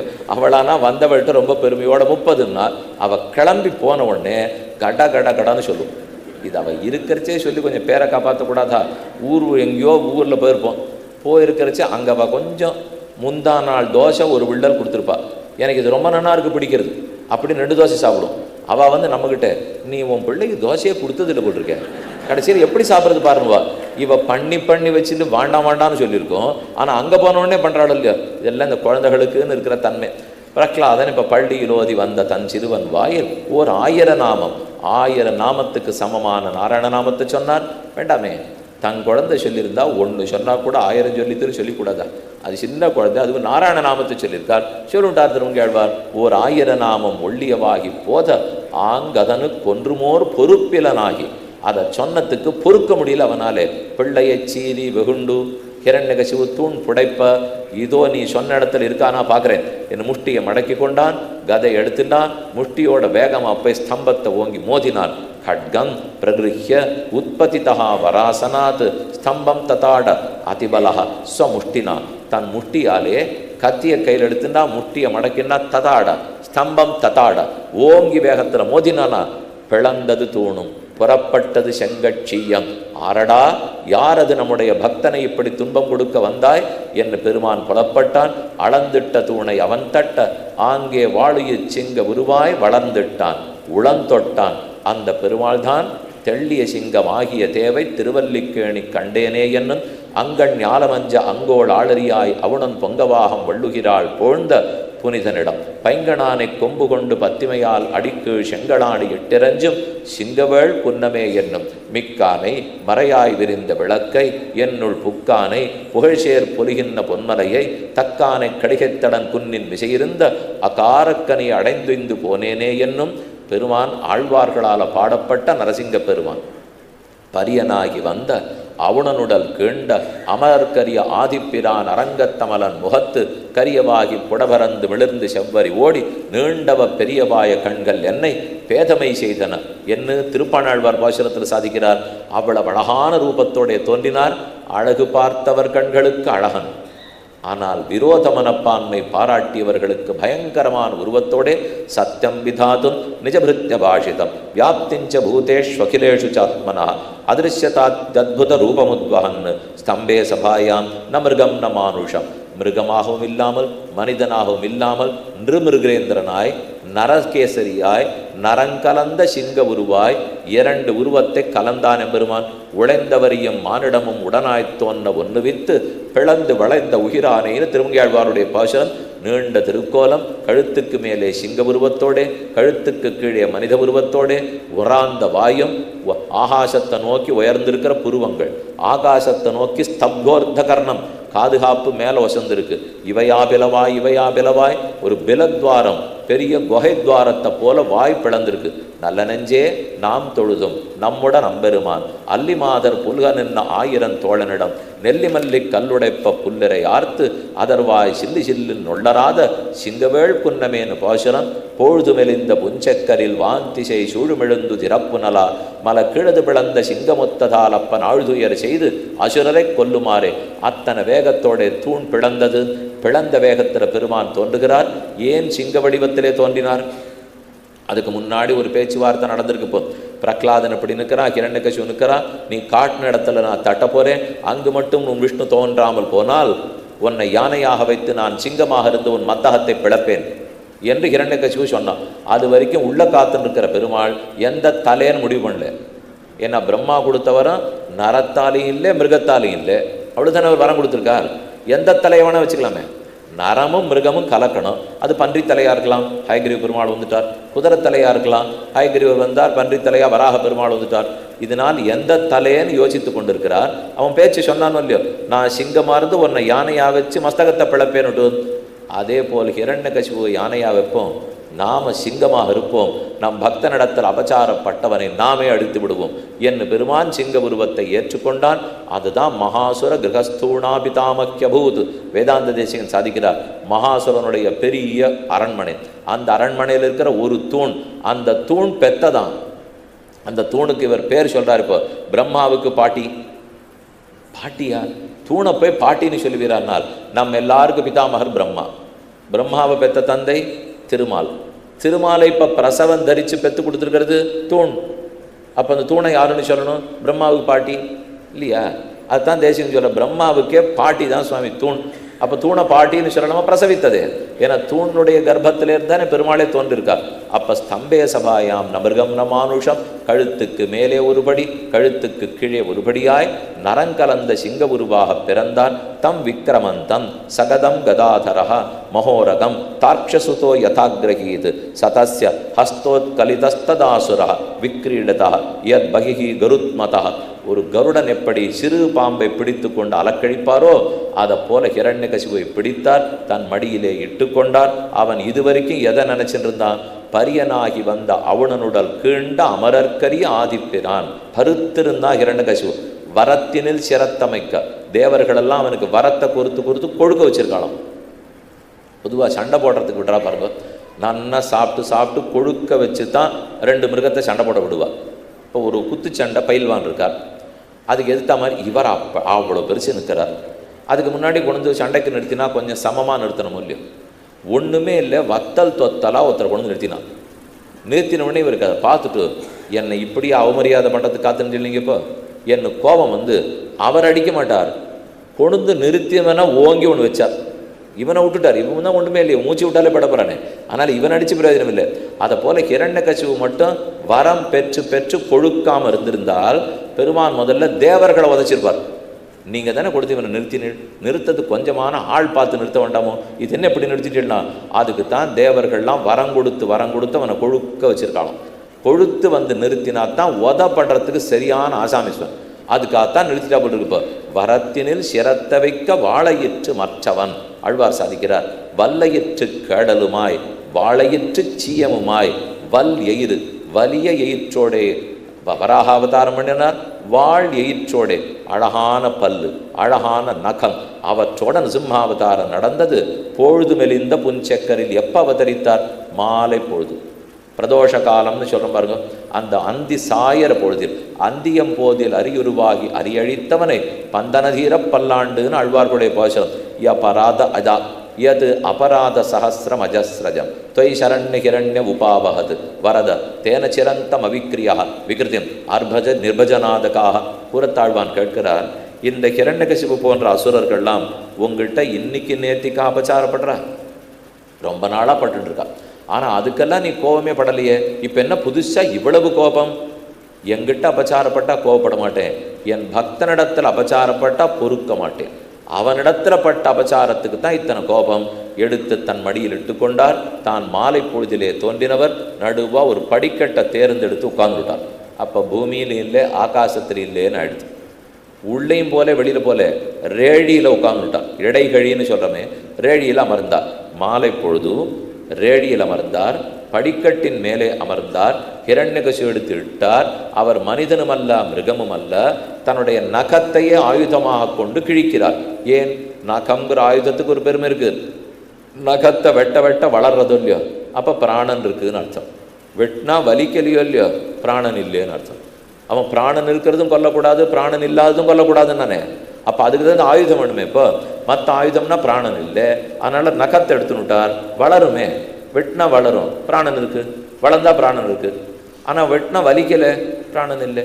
அப்போ அதையே ஆயுதமாக கொண்டு கிழித்து புகட்டார். அப்போ உரத்தினில் கரத்தை வைத்து உயிர்த்தலத்தை உண்டினாய். புறத்தாழ்வான் சாதிக்கிறார். நகக்கரகச்சக பிரதிகிரதித தைத்தியபக்ஷ ஸ்தலி சமுத்தருதிரச்சட்டாச்சுரித பிம்பிதம் ஸ்வம் பவு பைங்கனார் அரியுருவாய் வெறுவனோக்கி பருவரைத்தோள் இரணியனை பத்தி வாங்கி அங்கவாள் உயிர்நுதியால் அவனதாகம் அங்குருதி பொங்குவித்தான் அடிக்கீழ் நிற்பீர். இவர் வைத்து கரகரகரான்னு கிழிக்கிறார். கிழித்த உடனே ரத்தம் எல்லா இடத்துலையும் தெளிக்கிறது. அவனே பொன்பயரோன் ஸ்வரணவர்ணத்தில் இருக்கான். மாலை பொழுது சக்கர்வான செவந்திருக்கு. கோபத்தில் ஹிரண்யகசிபு பார்த்து கோபத்தில் நரசிம்ம பெருமானுடைய முகமும் சகப்பாக இருக்குது. போரா குறைக்கு இந்த ரத்த துளிகள் மேலே வீசி அடிக்கிறது. இப்போ இவனுடைய குடலை எடுத்து மாலையாக போட்டவர் குனிந்து அவனுடைய உள்ளத்தை பார்க்கிறார். அளந்திட்ட தூணை அவன் தட்ட ஆங்கே வாழுயிர் சிங்க உருவாய் வளர்ந்துட்டு உளந்தொட்டு உள்ள தன் கையை விட்டு தொழாவி பார்க்குறாராம். உள்ளத்திலேயாவது ஏதாவது மூலையில் என்னை பற்றி ஒரு சின்ன நல்லெண்ணெய் வச்சுருக்கானா? வச்சிருந்தா இப்போ கூட மன்னிச்சு விட்றேன் அவனை. இத்தனை நாள் பண்ணதெல்லாம் போட்டோம். அப்போ உள்ளத்தோடு தேடுறாருனால் வாயால் வச்சிருந்தாலும் மன்னிச்சு விட்டுடுறேன், கையால் அடிச்சிருந்தாலும் மன்னிச்சு விட்டுடுறேன். உள்ளத்தால் பக்தின்னு ஒரு துளி நினச்சிருந்தா இப்போ கூட மன்னிப்பேனால் அதுவும் இல்லாமல் போகவே தான் கிழித்து முடித்து விட்டார். அப்படி குனிந்து பார்த்தபோது தன்னுடைய பிரதிபிம்பம் பெருமானது தெரிஞ்சது. இப்போ தலையவிழ் கோதமாலை இருபால் தயங்க இருகான் 2 தருகன் அளவட வெம்மமிக்கவர் யாக நின்று பரியோஞ்சினங்கள் அவிழ வளையுராளமொம்பில் மரவோனதாக மதியாது சென்னொருகிறால் பிளவட வெட்ட குட்டம் அது வையமூடு பெரு நீரில் மும்ம பெருதே என்று திருவங்கியாழ்வார் பாசுரத்தில் அப்படி குளம் போல ரத்தம் தேங்கியிருந்துதான். அந்த குளத்தில் குனிந்து பார்க்க இன்னொரு நரசிம்ம பெருமான் தோற்றார். வந்தது கோபம். உலகத்தில் நரசிம்மர் ஒத்தரா 2 பேரா? இவரே தான், அது வேற யாரும் இல்லை. இவருடைய பிரதிபிம்பம் தெரியறது. பார்த்த பக்கத்தில் இருக்கிற தேவர்களுக்கெல்லாம் ஆச்சரியம். இவருக்கு தன்னுடைய பிரதிபிம்பம்னு கூட தெரியாதா? தன் பிரதிபலிப்புன்னு தெரியாத அளவுக்கு எதுவோ கண்ணை மறைக்கிறதே. பிரகலாதனிடத்தில் இருக்கிற காதல், அதுதான் இந்த பெருமாள் கண்ணையே மறைத்து அப்படியே கோபமாக மூட்டி விட்டது. அதை பார்த்தார். பக்கத்தில் இருக்கிற தேவர்கள் கிட்டக்க வர அஞ்சினார்கள். பக்கத்திலே லக்ஷ்மி தேவி இருக்க, நீ போறியா? நான் போக மாட்டேன், அந்த தைரியம் எனக்கு கிடையாது. இவர் ஏதோ சௌமியமாக இருக்கிறச்சே நான் போவேனே தவிர, இப்போ அவருடைய கோபத்தை அடக்கிறதுக்கு ஒருத்தனுக்கு மட்டும்தான் சக்தி. அதே பிரகலாதன் அனுப்புங்க, அவனை பார்த்தா மட்டும்தான் அவர் கோபம் குறைவார் என்று பிரகலாதன் அருகிலே வந்தான். நகாங்குரோத்பாட்டித ஹம்சரோருகம் விசிறிஜ்ய தஸ்யானுச்சரானுதோதனம். பிரகலாதன் அருகிலே வந்தவன் கையை கூப்பி கொண்டான். பெருமானிடத்தில் பிரார்த்திக்கிறார். இப்பேற்பட்ட தேவரீர் இந்த ஒண்ணுமில்லாத அடியே ஒரு விரல் காட்டினேங்கிறதுக்காகவா தோன்றினீர்? நான் யார் உனக்கு? இப்போ நான் சொன்னத்தை செய்யணுமா? செய்யாதனால உன் பெருமை ஏதானு குறைஞ்சி போட போகிறதா? ஒன்றும் இல்லை. ஆனால் அந்த குழந்தை கூட்டா கை காட்டினாங்கிறதுக்காக தோன்றினாரோ இல்லையோ, உன்னை போய் கட்டமானவர் ஆராதிக்கிறதுக்குன்னு சொல்கிறாளே, எவ்வளவு எளியவன்! சாட்சா ஸ்ரீஹி பிரேஷிதா தேவைர் திருஷ்டுவா தன்மஹத் அத்புதம் அனுதிருஷ்டாஷ்டு பூர்வத்வாத் ஸ்மனோபாயேய சங்கிதா. பிள்ளை கிட்டக்க போனவன் பிரம்மாதயா சுரகணாக முனையோத சித்தாக சத்வைகதான மதயோ வச்சசாம் பிரவாகை நாராதித்தும் புருகணைரதுனாபி பிப்ருகு கிம் தோட்டு மருகசி சமே ஹரிருக்ரஜாதே. இத்தனை கோபம் ஆருக்காக? என் பேரில் தானே. எனக்கு அவன் அபச்சாரப்பட்டுட்டான்னு தானே இவ்வளவு கோபத்தோட வந்தீர். உம் ஆராதிக்க தேவதைகள்லாம் நடுங்கிறார். யாருக்கு நீர் அரியவன்னு கேள்விப்பட்டேன். ஆனால் அப்படி அரியவனாக இருக்கிறவர் பக்தர்களுக்கு எளியவனாக வந்தீரே. இந்த எளிமையை, இந்த சௌலபியத்தை என்னான்னு பாடுவோம். இதை தெரிந்து கொள்ளாமல் யாராரோ எங்கெங்கோ உண்டியே உடையே என நினைந்தோடி உலகத்தில் இது கிடைக்குமா அது கிடைக்குமா நினைக்கிறான். லக்ஷ்மி நரசிம்மன் பெருமான் இருக்க அவர் திருவடிகளை என்னோ பற்ற வேண்டும். இப்பவும் அஹோபில க்ஷேத்திரத்தில் நவ நரசிம்மர்களாய் ஆச்சரியமா சேவை சாதிக்கிறார். அஹோபிலே காருடசைல மத்தியே கிருபாவசாது கல்பித சந்நிதானம் லக்ஷ்மியா சமாலிங்கித வார்மபாகம் லக்ஷ்மி நரசிம்மம் சரணம் பிரபத்தியே. லக்ஷ்மி தேவியை ஒருபுறத்திலே அணைத்து கொண்டு அஹோபில க்ஷேத்திரத்தில் நவநரசிம்மர்கள் தஞ்சை ஆளி தஞ்சமாமணி கோவில்னு வெண்ணாத்தங்கரையில் திபதேசம். அங்கு நரசிம்ம பெருமானாய் உயர்ந்த அக்காரக்கனி பெருமாள் சோழசிம்மபுரம் சோழிங்கிபுரம்னு சொல்கிறோம். அவ்விடத்துல மலைக்கு மேலே யோக நரசிம்ம சுவாமியும் சின்ன மலையில் ஆஞ்சநேயருமாக ரெண்டு பேரும் சேவை சாதிக்கிறார். அதே வேளுக்கை ஆளரி காமாசி காட்டகம்னு வேதாந்த தேசிகன் பாடினார். காஞ்சிபுர க்ஷேத்திரத்துக்குள்ளே ஒரு சின்ன அழகான க்ஷேத்திரம் வேளுக்கை ஆளரியாக இருக்கிறார். எத்தனை இடத்துல நரசிம்ம பெருமான் வராக நரசிம்மனாக சிம்மாச்சலத்தில் இருக்கார். ஒரு பக்கம் வராக உருவம், ஒரு பக்கம் நரசிம்ம உருவம், ஒரு பக்கம் மனுஷ உருவம். என்ன விசாகப்பட்டினம் சொல்கிறோமே ஆந்திர பிரதேசத்தில், அங்கே பக்கத்தில் கடற்கரையில் சிம்மாச்சலத்தில் எழுந்துள்ளிருக்கார். வடக்கேயும் தெற்கேயும் தென்னாடும் வடநாடுமாய் அத்தனை இடத்துலையும் சிம்மன் எழுந்துள்ளிருக்காருன்னு எவ்வளவு நேரம் இருந்தார்? ராமன் 11,000 வருஷம், கண்ணன் 125 வருஷம், இவர் 48 நிமிஷம். சிம்ம பெருமான் பூலோகத்தில் இருந்தது ஒரு முகூர்த்தத்துக்கும் குறைவு, அவ்வளவுதான் இருந்தார். ஆனால் அந்த ஜகத்தடங்கிலும் தன்னுடைய சௌரியத்தாலும் தேஜஸாலும் பராக்கிரமத்தாலும் தன் திருவடிகளிலே இட்டுக்கொண்டார். கடைசியாக பிரகலாதன் வந்து ஸ்தோத்திரம் பண்ண பெருமானுக்கு ரொம்ப ஆனந்தம். பக்தி யோகாய தத்து சர்வம் அந்தராயத அர்ப்பகா மன்யமானோ ஹிருஷிகேஷம் ஸ்மயமான உவாச்சா. சிரித்து கொண்டு பெருமாள் சொல்கிறார், உன்னிடத்தில் எனக்கு ரொம்ப பிரீத்தி ஏற்பட்டது. உனக்கு என்ன வரம் வேணுமோ கேள், நீ கேட்டதை தருகிறேன். இவன் பிள்ளை சிரிச்சுட்டே சொல்கிறான். இப்போ அதை ஒருத்தர் கேட்டு ஒருத்தர் கொடுத்து பட்டபாடு தான் இத்தனையும். மறுபடியும் ஒரு இப்போ வரமா? இப்போ இதை போய் எங்கள் அப்பா தபஸ் பண்ணி கேட்க போக முடிஞ்சே போயிட்டார். அதனால் நான் வரம் கேட்க வரவில்லை. நைகாந்தினா மே மயி ஜாத்விகாசிசேஷ கதாமதீயா கதாமதீயா ஜுஷமாணா பிரியாஸ்தம் ஆவேஷ்ய மமாத்மனி சந்தமேகம் போகேன புண்ணியம் குசலேன பாபம் களேபரம் காலஜவேன ஹித்வா கீர்த்திம் விசுத்தாம் சுரலோககீதாம் விதாய மாமேஷசி முக்தபந்தா. முக்தி, நீ இந்த லோகத்தில் வாடுற வரைக்கும் வாழ்ந்து கடைசியில் முக்தி அடைந்து என் திருவடிகளை அடைவாய். உனக்கு வேண்டியதை கேள்னு சொல்ல கை கூப்பிட்டு பிரார்த்திக்கிறான். நான் எத்தனை ஜென்மம் எடுத்தாலும் உன்னிடத்தில் வரம் கேட்காமல் இருக்கும் வரத்தை கொடு, எனக்கு வரம் கொடு. ஆனால் கையை ஏந்தி உங்ககிட்ட நான் ஒரு வரம் மட்டும் கேட்டுவிடக்கூடாது, அதை என்னை கேட்க வைக்காது. பின் நீ என்ன இருக்கணும்? நான் கொடுக்கிறவனாக இருக்கணும், திருமாலே நீ வாங்கிக்கிறவனாக இருக்கணும். நான் கொடுக்கணும், நான் பிரசாதம் கொடுக்கணும், புஷ்பம் கொடுக்கணும், சந்தனம் கொடுக்கணும், நான் கைங்கரியம் பண்ணணும். அதை ஏற்றுக்கொள்ளும் பெருமானா நீ இருக்கணும். ஒன்னிடத்துல நான் கையேந்தக்கூடாது. அப்படி ஏந்தினா வைகுந்த ஒன்றுத்துக்கு தான் ஏந்துவேன். அதைத்தான் நீ கொடுத்து நான் பெற வேண்டும். இல்லை இல்லை, நான் சாமர்த்தியமாக பேசுகிறேன், இருந்தாலும் ஒரு வரம் கேளு. எனக்கு திருப்தியாக இருக்கும் கேளுனால். என்பில்லாத இழிபிறவி எய்தினும் நின்கண் அன்பு மாறாமை வேண்டும். எலும்பே இல்லாத புழுப்பிறவி எடுத்தாலும் என்பு இல்லாத போகலாம், எலும்பில்லாத போகலாம், அன்பில்லாத போகக்கூடாது. அப்போ உன்னிடத்தில் பக்தி மாறாமல் இருக்கிறத பெரு. உன்னுடைய சொத்து நீ நரகத்தில் கொண்டு போய் வை, சொர்க்கத்தில் வை, பூமியில் வை, எங்கேயும் வை. சொர்க்கத்திலோ நரகத்திலோ எங்கு வைப்பதற்கு உனக்கு உரிமை உண்டு, ஏன்னா அழியவும் சொத்து. ஆனால் எங்கிருந்தாலும் உங்ககிட்ட நைசர்கிகமான பக்தியோடு இருப்பதற்கு வை. அது இருந்தால் அந்த நரகமே சொர்க்கமாக மாறிப்பட போகிறது. ஏன்னா எல்லாமே பகவானால் சிருஷ்டிக்கப்பட்ட இடங்கள் தானே என்று பிரார்த்திக்க பெருமானும் அனுகிரகித்தாருங்கிறதோட நிருசிம்ம பெருமானுடைய சரித்திரம், பிரஹ்லாதன் அவனுக்கு அனுகிரகித்தாருங்கிற சரித்திரம் முற்று பெற்றது. இது ஒரு புறம். அடுத்தது பொதுவான தர்மங்கள்லாம் சொல்கிறார். நாம் வாழ்க்கையில் எதை கடைப்பிடிக்கணும்? நேற்றே பார்த்தோமே 16 தர்மங்களை சொல்லி இதெல்லாம் அடிப்படையில் நாம் செய்யணும்னு மீண்டும் ஒரு முறை பார்ப்போம். சத்தியம், தயா, தபஹா, சௌச்சம். உண்மை பேசணும், இரக்கத்தோடு இருக்கணும், தபஸ் இருக்கணும், சுத்தமாக வச்சுக்கணும் உடம்பை, மனசை, வாக்கை. திதிக்ஷா, விசாரம் பண்ணி தெரிந்து கொள்ள வேண்டும். திதிக்ஷேக்ஷா, சமஹா, தமஹா, வெளிப்புலன்கள் அடக்கணும், மனசு அடக்கணும். அஹிம்சா, எந்த ஜீவராசிக்கும் துன்பம் கொடுக்கக்கூடாது. பிரம்மச்சரிய விரதத்தை அப்பப்போ கடைப்பிடிக்க வேண்டும். தியாகா, நல்ல பொருளாக நம்மகிட்ட இருந்ததுனால் அதை விட்டு கொடுக்குற மனப்பான்மை வேணும். சுவாத்தியாய, சாஸ்திரங்களை வாசிக்கணும், ஆழ்வாருடைய பாசுரங்களை படிக்கணும். ஆர்ஜவம், நேர்மையோடு இருக்கணும். சந்தோஷா, கிடைத்ததை கொண்டு திருப்திப்படணும். சமதிற்கு எல்லாரையும் சமமாக பார்க்கணும். சேவா, ஆச்சாரியர்களுக்கும் பாகவதர்களுக்கும் கைங்கரியம் பண்ண வேண்டும். இப்படி இருப்பது பொதுவான தர்மங்கள். என்ன இன்னது யாராருக்கு தர்மங்கள்ங்கிறத சுகாச்சாரியர் பரீட்சத்துக்கு சொன்னார். அத்தோட 7வது ஸ்கந்தம் முடிஞ்சது. இனி அடுத்து இப்போ 8வது ஸ்கந்தத்தில் நுழைகிறோம். ஸ்வயம்புவஸ்யேக குரோ வம்சோயம் விஸ்தராச்சுதா யத்ர விஸ்வசிருஜாம் சர்கா மனூன் அந்யாவதஸ்வனஹ. ஸ்வயம்புவ மனு சரித்திரம் கேட்டுட்டோம். இனிமேல் அடுத்தடுத்த சரித்திரம் சொல்லுவோன்னு மன்வந்தர சரித்திரம் கேட்கிறார். இத்தை பரீட்சித்து சுக்கரிடத்தில் கேட்க, ஓ ஸ்வயம்புவ மனுவாச்சு, அடுத்து இந்த மனு, அடுத்த மனு, அடுத்த மனு. அதிலே 4வது மனு வருகிறார். அவரை பற்றி 3வது மனு திருத்தீய உத்தமோ நாம மனுன்னா சொல்லியிருக்கேன். ஒரு பிரம்மாவுக்கு ஒரு பகல் பொழுது 1000 சதுர்யுகம். அதிலே 14 மனுக்கள் ராஜ்யத்தை ஆளுவா. ஒரு மனுவுக்கு 71 சதுர்யுகம், பெருக்கின 1000. 14 71 கணக்கு பண்ணிங்க, கிட்டத்தட்ட 1000 சதுரங்கம் வந்துருமோ இல்லையோ. அந்த ஒரு மனுவனுடைய ஆட்சி காலத்துக்கு தான் மன்வந்தரம்னு பேர். அதில் முதல் மன்வந்தரம் ஸ்வயம்புவ மன்வந்தரம். இப்போ நாம் என்ன சொல்லிக்கிறோம் பாருங்க, பகவத் கைங்கரி ரூபம்.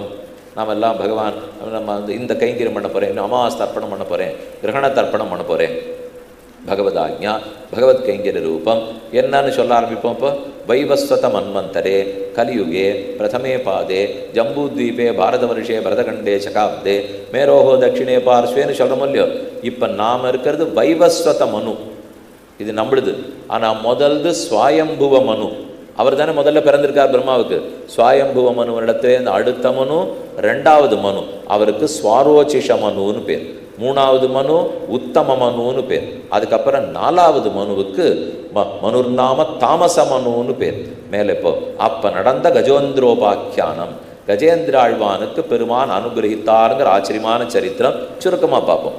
ஆசீத் கிரிவரோ ராஜன் திரிகூட்ட இது விஸ்ருதா க்ஷீரோதேன ஆவர்த்த ஸ்ரீமான் யோஜனாயத முச்சிருதா தாவதா விஸ்திருத பர்யக் திரிபிஷ்ருங்கைகி பயோநிதிய. திரிகூட்டம்ங்கிற ஒரு மலை, அதனுடைய கரை கீழே அடிவாரத்தில் ஆச்சரியமான ஒரு குளம், காமரு பொய்கை. எதை பார்த்தாலும் யாருக்கு பார்த்தாலும் அவ்வளவு சந்தோஷமாக இருக்கும். அந்த குளத்தினுடைய தண்ணீரே பொன்மயமாக இருக்குமா. அதில் மலர்ந்திருக்கிற தாமரையெல்லாம் பொற்றாமரையாக இருக்குமா. அதை பார்த்து ஒரு யானை வருது. அந்த யானை பெரிய மத்த மாதங்கம் சக்தி இருக்கிற யானை. சாபவசத்தால் யானையாக பிறந்திருக்கு. யாரோ ரிஷி நடத்துல ஒரு சாபம் பெற்றுட்டார் ஒருத்தர், அதனால யானை கூட நிறைய பெண் யானைகள், உறவுக்கார யானைகள். அப்படி யானை கையை வீசின்னு வருது. அங்கே இருக்கிறது எல்லாத்தையும் உடைச்சி போடுறது, இங்கே இருக்கிறது எல்லாத்தையும் தள்ளி போடுறது. அது மோதல்னால எல்லாத்தையும் இழுத்து விடுறது. இது இத்தனை மருண்டு ஆனந்தமாக வருது. கீழே பார்க்கறது பொற்றாமரை குளம் இருக்குது, தாமரையாக மலர்ந்திருக்கு. மெதுவாக அதில் இறங்கி தன் துதிக்கியை வச்சு ஒரு தாமரையை பறித்து, அதுக்கு பழைய ஞாபகம், உயர்ந்தவனாக இருந்ததே இந்திரத்யும்னன்னு ஒரு ராஜா, அவன் அகஸ்தியருடைய இடத்துல அபச்சாரப்பட்டு அந்த சாபத்தால் தான் இந்த யானையாக பிறந்திருக்காருப்போ. அப்போ பழைய ஞாபகம் இருக்குது, சம்ஸ்காரம் இருக்குது. அதனால் இவனால் பக்தி பண்ண முடிஞ்சது. தாமரை மலரை பறிச்சுந்து அப்படி கையை தூக்கி, திருமாலே உன் திருவடிக்கு சமர்ப்பித்து ஆசைப்படணும், பார்த்து சந்தோஷப்படணும் நினைச்சேன்னு சொல்ல போச்சு. காலை குளத்துக்குள்ள வச்ச இடத்துல ஒரு கந்தர்வன் ஏற்கனவே தேவலர்ந்த ரிஷி சாபத்தால் முதலையா கிடந்தான். அந்த முதல்ல ஆனையனுடைய காலை பிடிச்சுட்டு இழுக்க ஆரம்பிச்சது.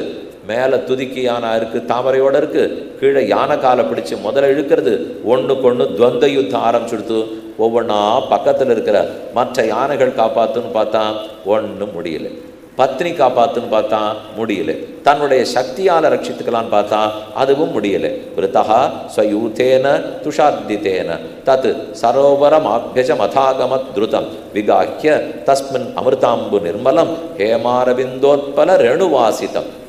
அப்போ ஒத்தனை நம்மளை ரட்சிக்க முடியல.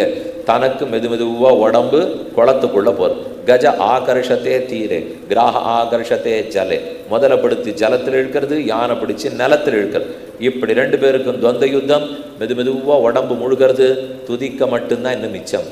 அது மட்டும்தான் மேலே தெரியுது. மற்றெல்லாம் முழுகி போச்சு. இது வரைக்கும் நாமே ரட்சிக்கலாம்னு நினச்சிருந்தது.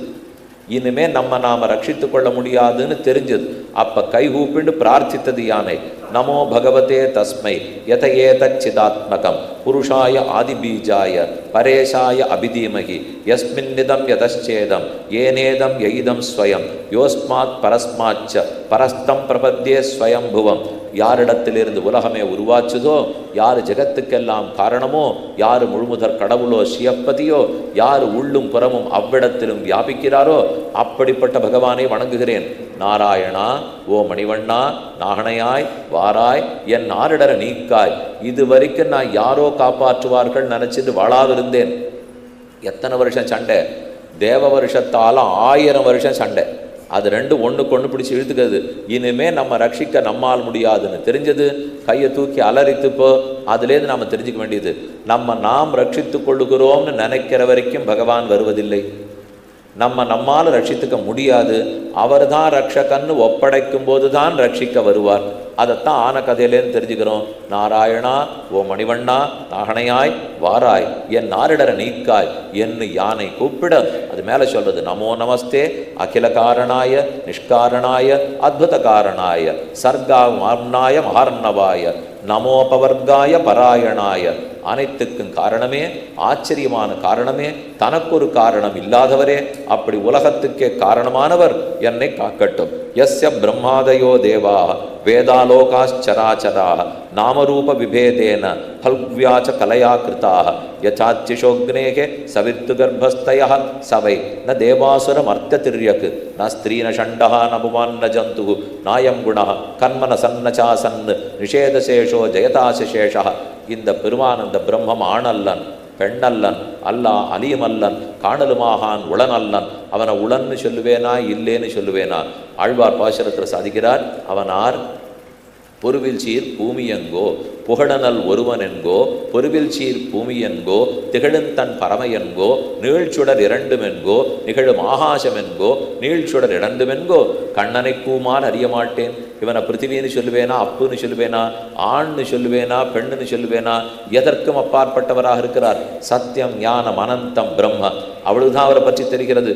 அப்படிப்பட்ட நீரே நம்ம ரட்சிக்க வேண்டும்னு கீழிருந்து கூவித்து பெருமான் வைகுந்தத்தில் இருந்தார். ஆன கூவினது அவருடைய காதல் விழுந்தது. இனிமே உட்காண்டிருக்கக்கூடாது. எப்போ அவன் ரட்சகன் நான் கூப்பிட்டு விட்டானோ புறப்பட வேண்டும் என்று ரொம்ப வேகமாக தன் சிங்காதனத்திலேருந்து கீழே குதிக்கிறார். வைகுந்தத்திலேருந்து பெருமாள் புறப்படணும்னால் அதுக்கு ஒரு பெரிய பிரக்கிரியை இருக்குது. இதை போலத்தான் அவர் கிளம்பணும். அதுக்கு அன்னைக்கு பட்டியல் படிக்கணும். தேவரீருடைய நிகழ்ச்சி நிரல் என்ன?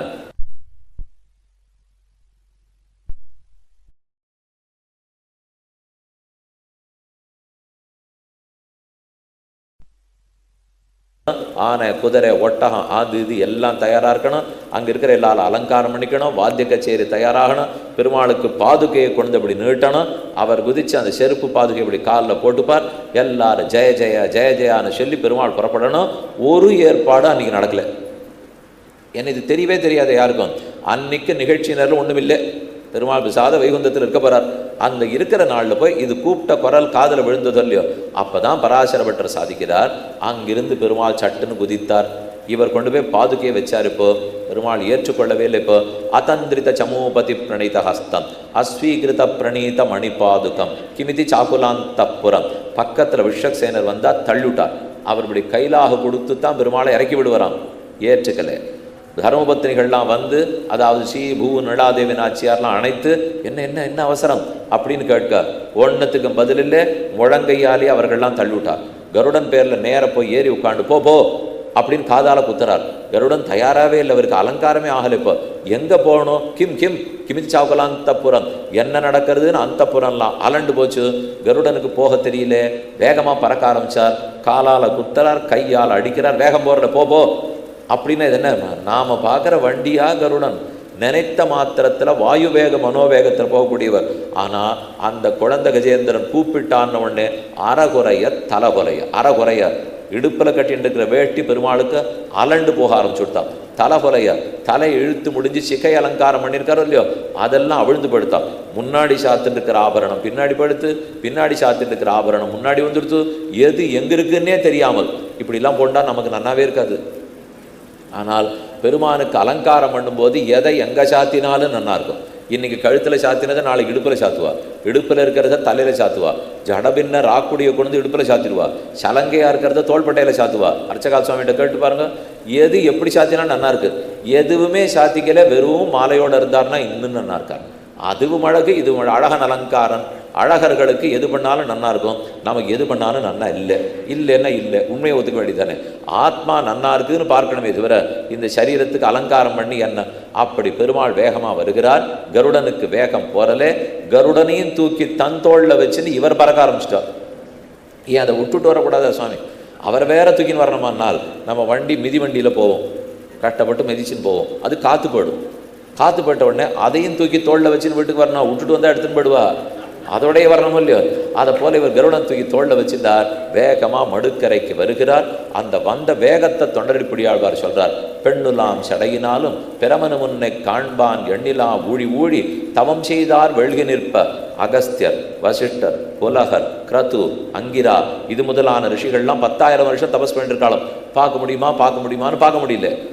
ஒன்றுமே இல்லாத ஒரு யானை பார்த்துட்டு போகுதுன்னா, பெண்ணுலாம் சடையினாலும், அதாவது பெண்ணுலாம் சடையினான் ருத்ரன், பிரமனும் ருத்ரனுடைய தந்தையான பிரம்மாவும் உன்னை காண்பான் எண்ணிலா ஊழி தவம் செய்தார். ஊழிக்காலம் முதற்கொண்டு தவம் பண்ணியிருக்கா, உன்னை பார்க்க முடியுமான்னுட்டு அவர் சொல்றார். என்ன தேவாக நமுனையா நச்சாகம் நச்சசங்கரா ஜானந்தி பரமேசஸ்ய தத்விஷ்ணோ பரமம் பதம். நானோ தேவர்களோ என் பிண்டையோ ஒத்தன அந்த பரமதத்தை பார்த்தது கூட இல்லை, அது எந்த திசையில் இருக்குன்னு தெரியாது, யாருக்கும் அரியனாக பெருமான் இருக்கிறான்னு பிரம்மா சொல்லிட்டு இருக்கார். அவ எல்லாருக்கும் வியப்பு. இது ஒத்தரு நம்ம கண்ணில் பட மாட்டேங்கிறார். ஒரு முதலைக்கு போறாரு. முதலமேல் சீறி வந்தார் உம்பரால் அரியராக ஒளி உளார் ஆனைக்காகி செம்புலால் உண்டு வாழும் முதலமேல் சீறி வந்தார் நம்பரமாயதுண்டே நாய்களோம் சிறுமையோரா எம்பிரார் காட்செய்யாதே. ஏதோ ஒரு முதலையை கொல்றதுக்கு இப்படியா போனோம். கிராகம் சக்கரேன மாதவா, நினைத்த மாத்திரத்தில் சக்கராயுதம் வந்தது. பார்த்தா எல்லாருக்கும் ராவணன் வந்திருக்காரோ, ஹிரண்யகசிபு பார்க்குமோ, முதலை. ராவணன் இல்லை, ஹிரண்யகசிபும் இல்லை, வெறும் முதலை. காப்பாற்ற போகிறது சீதையா இருக்குமோ ருக்மிணியா இருக்குமோ, யானையை காப்பாற்றுறதுக்கு, முதலேட்டேந்து காப்பாற்றுறதுக்கு இந்த வேகமா சுவாமி? கேள்வியே பட்டதில்லை. இப்போ ராமன் கூட இவ்வளவு கோபத்தோட சண்டை போட்டதில்லை, அத்தனை வேகத்தோடு வந்தார். பகவத ஸ்வராயை நம. இதில் பெருமான் சொல்ற செய்தி என்ன? நம் பக்தனுக்கு ஒரு ஆபத்தென்னால் ஓடோடி வந்து ரட்சிப்போம், அதற்கு ஒரு நாளும் காலம் தாழ்த்த மாட்டோம், கோபப்படுவோம். கோபம் நமக்கு தான் தப்பு. கொண்ட சீற்றம் ஒன்று உண்டுன்னு திருமங்கையாழ்வார் சாதிக்கிறார். அந்த கோபம் உனக்கு இருக்குன்னு தெரிஞ்சு எவ்வளவு திருப்தியா இருந்தது தெரியுமா? அப்ப எனக்கு இந்த முதலையினால் ஆபத்து இல்லை, யானைக்கு முதலையால் ஆபத்து, 1000 வருஷம் ஆபத்து. இதுலேருந்து தெரிஞ்சுக்க வேண்டியது இது கதை. இந்த கதையில் இருக்கிற கருத்து, நமக்கு 5 முதலைகள் சூழ்ந்திருக்கிறார்கள். சம்சாரங்கிற குளத்துல சிக்கினுட்டோம். 10,000 கோடி ஜென்மங்களா துவந்த யுத்தம் பண்ணிட்டு இருக்கோம். நம்ம என்ன வெறுமையாக கதை இது? இப்போ அங்கே குளத்தில் யானை முதல காலில் சிக்கின்றது 1000 வருஷம். இங்கே ஆத்மாங்கிற யானை இதோ இந்த சம்சாரங்கிற குளத்திலே பல்நெடுங்காலமாக சிக்கின்றது. 1000 வருஷம் இல்லை, அனந்த கோடி பிறவிகள் சிக்கின்னு இருக்கேன். எனக்கு யார் முதலே? கண்டு கேட்டு உத்து மோந்து உண்டு உழலும் தெரிவெறிய அளவில்லா சித்தின்பம் ஐவர் திசை வலித்து எத்துகின்றனர் செக்கிலிட்டு திரிக்கும் ஐவரை 7ஆம் 10 முதல் திருவாய்மொழியில் நம்மாழ்வார் சாதிக்கிறார். இந்த 5 பேரும் கண்ணு காது மூக்கு நாக்கு என்னை செக்கில் போட்டு ஒரு சுத்தி ஆற்றா பாருங்க, எள்ளை போட்டு பிழியறானே, அதை போல என்னை பிழிஞ்சு தள்ளுட்டா இந்த கண்ணும் காதும். இப்போ 5 பேர் எனக்கு விரோதிகள். 10,000 ஆண்டா சண்டை போட்டிருக்கேன். ஒரு யானைன்னா காப்பாற்ற வருவேன், முதலகிட்டேருந்து நான் ரட்சிக்க வருவேன், நான்கிறவன் சம்சார சாகரத்தில் விழுந்துட்டா ரட்சிக்க வரமாட்டாயா என்று தான் பெருமானிடத்தில் பிரார்த்திக்கிறார். நீயோ எல்லாவற்றுக்கும் முழுமுதல், நீர்தான் ஜெகத்துக்கே காரணம். நீர் அப்படி வந்தாது போயிட்டா என்ன இருக்கும்? இப்போ நல்ல வேளை பெருமான் ஓடி வந்தார். அப்போ ஒரு ரிஷி பார்த்து கேட்குறார், நமக்கெல்லாம் சேவை சாதிக்க மாட்டேங்கிறார், நமக்கெல்லாம் காட்சியே இல்லை, ஆனால் அந்த யானைக்கு போகிறார் என்னால். அடுத்த ரிஷி சொல்கிறார், நான் கண்டுபிடிச்சிட்டேன், இதில் ஒரு சூக்ஷ்மம் இருக்குது, ரகசியத்தை உங்களுக்கு சொல்கிறேன் கேளுங்க. ஒரே வழி, இனிமேல் 1000 வருஷம் 10,000 வருஷம் தபஸெல்லாம் பண்ண வேண்டாம். பெருமாளை சேவிக்கணும்னு ஆசை இருந்தால் முதலையை தேடி பிடிங்கோ, காலை கொடுத்துருக்கோம், கொடுத்துட்டா சேவிச்சிட வேண்டிதான். அப்போ முதல்ல வாயில காலை கொடுத்தா ஓடி வருகிறார் என்னால் அதுதான் அவருக்கே உண்டான பகவஸ்தராயே நமஹ. அந்த வேகத்தோடு வந்தார். மீனமர் பொய்கை நான்மலர் கொய்வான் வேட்கையினோடு சென்னெழிந்த கானமர் வேழங் கையெடுத்தலர கரா அதன் காலனை கதுவ சென்னு நின்று ஆழிதொட்டானை தேனமர சோலை மாடமா மயிலை திருவல்லிக்கேணி கண்டேனே என்று அங்கே கஜேந்திரவர்தனா சேவை சாதிக்கிறார். அப்படி ஓடி வந்த வேகத்தில் கீழே இந்த ஆனை சொல்றது, நாகங்களேபரஸ்யாஸ்ய திராணார்த்தம் மதுசூதன கரஸ்த கமலான்யேவ பாதையோர் அர்ப்பித்தந்தவ. நான் இந்த கையில் தாமர மலரை பறிச்சுனுட்டேன், அதை உன் திருவடியில் சேர்த்து அந்த சேர்த்தியை பார்க்கணும்னு ஆசைப்பட்டுட்டேன். இந்த மலருக்கு ஏற்றமா உன் திருவடி தாமரைக்கு ஏற்றமானு போட்டி இருக்கே. இது ஒரு தாமரை, உன் திருவடி ஒரு தாமரை, கைவண்ணன் தாமரை வாய்க்கமலம் போலும் கண்ணனை மரவிந்தம் அடிமகுதே. அப்படிப்பட்ட தாமரைக்கு போட்டி. பகவன்னு ஒன்று நினச்சி விடாதே, நான் இந்த தாழ்ந்த உடம்பை பாதுகாக்கத்தான் உன்னை கூப்பிட்டேன்னு நினச்சிக்காதே. இல்லை, இந்த கையில் பிடித்த தாமரையை உன் திருவடியில் சேர்த்து பார்க்கத்தான் கூப்பிட்டேன். நான் சொல்லவே இல்லையே, நான் தான் வந்துட்டேனே என்று வந்தார். நின்றார், சுதர்சன சக்கரத்தை தொட்டார். தொட்டபட எட்டும் தோடாத வெள்ளியான் அட்டபுஜம்னு திவதேசம். காஞ்சிபுரத்திலே அட்டபுயகரத்தே நின்னானேன்னு திருமங்கியாழ்வார் பாடினார். தொட்டபட எட்டும், படையெட்டும் உடையவர் அட்டபுஜகரத்தான். தோலாத வெண்ணியான் அவன் குட்டத்து கோள் முதலை துஞ்சும்படிக்கு ஆழியானாக யானையை ரட்சித்து விட்டார். கிட்டக்க வந்தவர், யானை கால் ரொம்ப புண்டுபட்டிருக்கும்லே, தன் மேல் உத்திரியத்தை கழட்டினார், பந்தா சுருட்டினார், வாயில வச்சு வெப்பமான காற்றை ஊதினார், குனிந்து கொண்டு அதன் காலில் ஏற்பட்ட புண்ணுக்கு ஒத்தடம் கொடுத்துருந்தார். இதை மேலே வைகுந்தத்திலேருந்து ஸ்ரீ மகாலட்சுமி பார்க்குறார். இப்படி ஒன்று நான் கண்டதும் இல்லை கேட்டதும் இல்லை. யானை ஒருத்தனுக்காக போய் இப்படி போவரான்னு சொன்னால் ஒரு பக்தனுக்கு ஆபத்துன்னா எப்படியும் இறங்கி வருவார். ஆசிரித பாரதந்திரத்தோட பெருமான் வந்தான்கிறது கஜேந்திர மோட்ச விற்த்தாந்தம். அதுக்கு அடுத்தது ரைவத மனு 5வது மனு, சாக்ஷுஷ மனு 6வது மனு. அந்த மனுவின் காலத்தில் நடந்தது தான் ஆச்சரியமான சரித்திரம். சாக்ஷுஷ மனுவினிடத்தே அஜிதன்கிற பேரோட பெருமாள் அவதரித்தார். ஏற்கனவே பார்த்தது கஜேந்திர மோட்ச அவதாரம் ஹரி, அவருக்கு ஹரின்னு பேர்.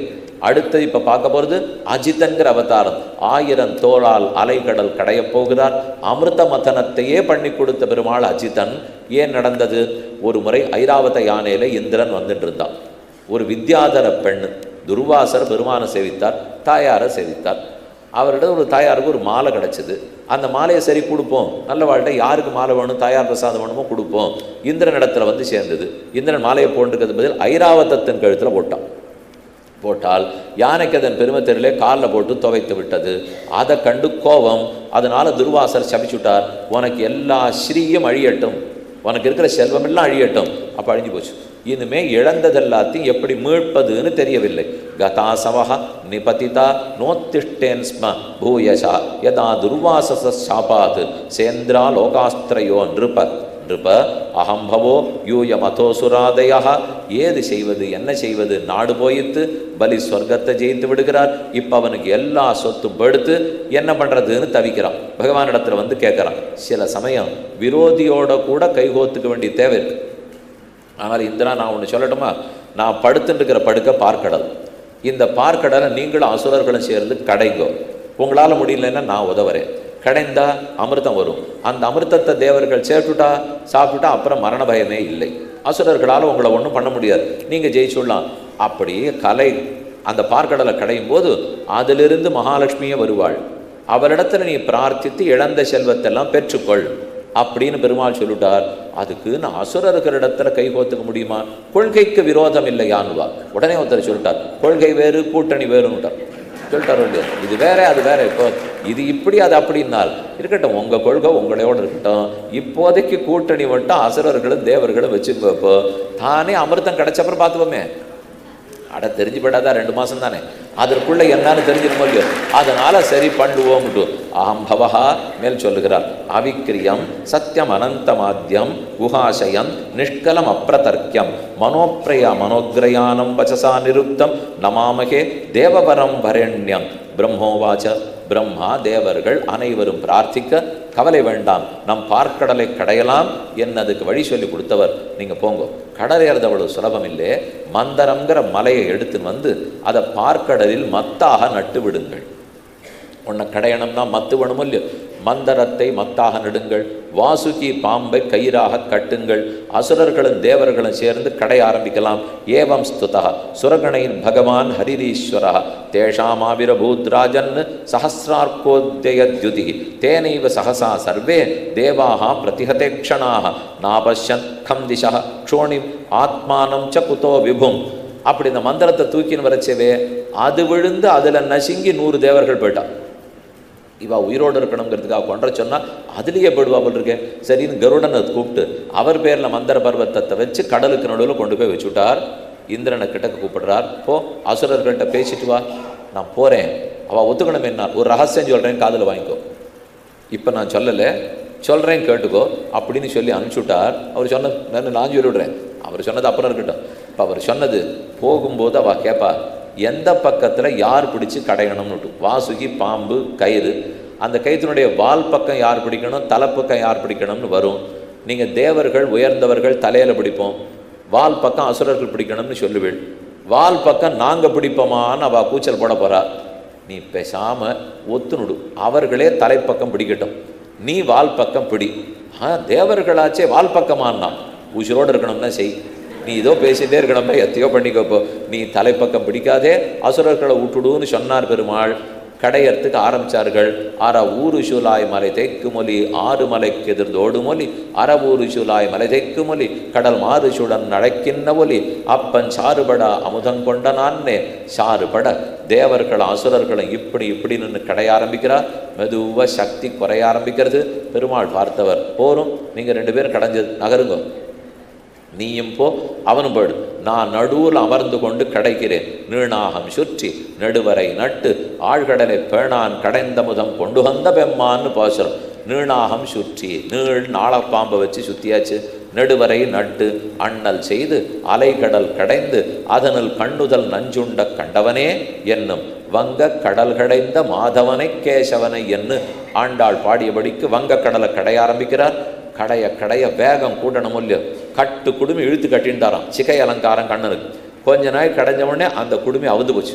அந்த நாளில் தனியாவர்த்தனத்துக்கு அனுமதிப்பார். நாதஸ்வர வித்வான் குடுமி வச்சுருப்பார், தவில்கார வித்வான் குடுமி வச்சுருப்பார். பெரிய குடுமி 6 மணி நாதஸ்வர வித்வான் வாசிச்சுட்டு 20 நிமிஷம் தவிலுக்கு தனியாவர்த்தனம் கொடுத்துருவார். அவர் 10 நிமிஷம் வாசிக்கிறதுக்குள்ளே அலண்டு போய் தலை அவிழ்ந்து படும். ஆனால் இழுத்து கட்டவே மாட்டார். 20 நிமிஷம் தனியாவர்த்தனம் முடிச்சுட்டு தான் குடுமி முடிவார். நடுவில் ஒரு தட்டு விட்டுடக்கூடாது இல்லையோ. அதை போல் பெருமாள் அப்படி கடைய ஆரம்பித்த உடனே தலையெல்லாம் அவுந்து போச்சு. இப்போ கேசபாசம் அப்படி ஆடுறது, அதை ஒத்துரும் பார்க்கலையாம். அமுதம் வருமான்னு பார்த்துன்னு தான் தேவர்கள்லாம். ஆண்டாளுக்கு வந்தது கோமம். அமுதில் வரும் இன்னமுதா பெருமாள் அமிர்தமாக உட்காண்டிருக்கார், 6ஆம் அமுதமாக இருக்கார். அந்த அமுதத்தை சாப்பிட்டியானா சாகாவரம் கிடைக்கும். இந்த அமுதத்தை பிரார்த்தித்தியான மோட்சங்கிற அமிர்தமே கிடைக்கும். இது தெரியாமல் அந்த அமிர்தம் வருமானு பார்த்துட்டு இருக்கானே. தேவர்கள்லாம் அல்பர்கள், அசுரர்கள் அல்பர்கள், விட்டுடு. நமக்கு 6ஆம் அமுதன் பெருமான். ஆழ்வார் சொன்னார், 6ஆம் அமுதே அடியேன் உடலம் நின்பால் அன்பாயே நீராய் அலைந்து கரைய உருக்குகின்ற நெடுமாலே சீரார் சின்னல் கவரி வீசும் செழுநீர் திருக்குடந்தை ஏறார் கோலம் திகழக் கிடந்தாய் கண்டேன் எம்மானே. நீ 6ஆம் அமுதம். தேவர்களுக்கு அமுதம் கிடைக்கணும்னா கடைஞ்சிக்கிட்டோம், நான் வாண்டான்னு சொல்லலை. அவர்கள் எதையானு வச்சு கடைஞ்சிக்க வேண்டியதானே. அவர்களுக்கு அமுதத்தை கடைஞ்சி கொடுக்க என் அமுதம் தான் கிடைச்சிதா. என் அமுதம்ங்கிறது 6ஆம் அமுதன் பெருமாள். அப்போ இவரை வச்சு கடைஞ்சா இவர் என்ன வேலை செய்கிறவரா? உங்களுக்கு என் அமுதத்தை எனக்கு கொடுங்க, உங்கள் அமுதத்தை எப்படியே போங்க. உங்களுக்கு மரணமின்மை வேணும்னா வாங்கிக்கோங்க, எனக்கு அமுதத்தினுடைய திருவடினா வேணும். 6ஆம் அமுதனாக திருக்குடந்தையிலே கும்பகோணத்தில் சயன திருக்கோலத்தில் உத்தியோக சயனமாய் உத்தான சயனமாய் அர்த்தசயனமாய் பெருமாள் சேவை சாதிக்கிறார். கடைசியில் நடுவில் இருந்து கடையறதுக்கு ஆரம்பிக்கிறார். 1000 தோளால் அலகடல் கடைந்தார் 6 மலைக்கெதிர் தோடுமலி. அப்படி தலை அப்படியே அலண்டு சொல்லியோ. வங்க கடல் கடைந்த மாதவனை கேசவனை. ஏன் மாதவன் கேசவன் பக்கத்தில் இருக்கார்? கேசவன் தலை அப்படி எப்படி அவுந்தது இல்லையோ, கேசமுடையவன் கேசவன் அதை சொல்லிட்டார். மாதவன் அப்படி கடைஞ்சிட்டே இருக்கிறச்சே ஒவ்வொன்றா உருவாக ஆரம்பிக்கிறதான். அஸ்வாப்சரோ விஷசுதா விருபாரிஜாதா லக்ஷ்மியாத்மனா பரிணதோ ஜலதிர் பபூவ. அதுலேருந்து அப்சர ஸ்திரீகள்லாம் வரா. உச்சை சரவசுங்கிற குதிரை வருது. விஷம் ஹாலஹால விஷம் வந்தது, பரமசிவனார் சாப்பிட்டுட்டார். பாரிஜாத மரம் வந்தது. இப்படி வந்துட்டே இருக்கிறச்ச கடைசியில் மகாலட்சுமி வந்தாலும் வந்து நேர வந்தவள் கையில் வரமாலையை வச்சுருக்கா. அப்படி அவள் வரும்போது தான் இந்திரன் பார்த்துட்டு, நல்ல வேளை நமக்கு இழந்த செல்வத்தை மீட்டு கொடுக்க வந்தாள் என்ன லக்ஷ்மியை ஸ்தோத்திரம் பண்ண. லக்ஷ்மி தேவி இந்திரனுக்கு உபதேசிக்கிறது லக்ஷ்மி தந்திரம்ங்கிற புஸ்தகமாச்சு. அந்த சமயத்திலே லக்ஷ்மி தேவி இந்திரனுக்கு உபதேசம் பண்ணாள். பாஞ்சராத்திர ஆகமத்திலையும் அதனுடைய பல பகுதிகள் உண்டு. அப்போது 2 பக்கம் கஜலக்ஷ்மி, எங்கள் கோவிலில் போனாலும் சேவிக்கிறோம் இல்லையோ, நிஜமாவே 2 யானை பன்னீர் சொம்போட தாயாருக்கு அபிஷேகம் பண்ணிட்டு வர்றது. அவள் அப்படியே வெளியே வந்தாள். பெருமானை பார்த்தவள் கையில் வரமாலையை வைத்து கொண்டு மாலை போட போறாள். அதான் லக்ஷ்மி கல்யாணம்னு பேர். லக்ஷ்மி பெருமாளை கல்யாணம் பண்ணிக்கிறதுக்கு வந்தாள். 33 கோடி தேவர்களும் பார்க்கிறா. இவர்களில் யாரான நமக்கு தகுந்த கணவனா? ஒன்றும் பிரயோஜனம் இல்லை. எல்லாம் வெறும் இருக்கிற இடத்த தொலைச்சிட்டுனா நின்றுருக்கா. இவர்களோடையா நம்ம கல்யாணம் பண்ணிக்க முடியும்? மொத்த பேரையும் விட்டாள்.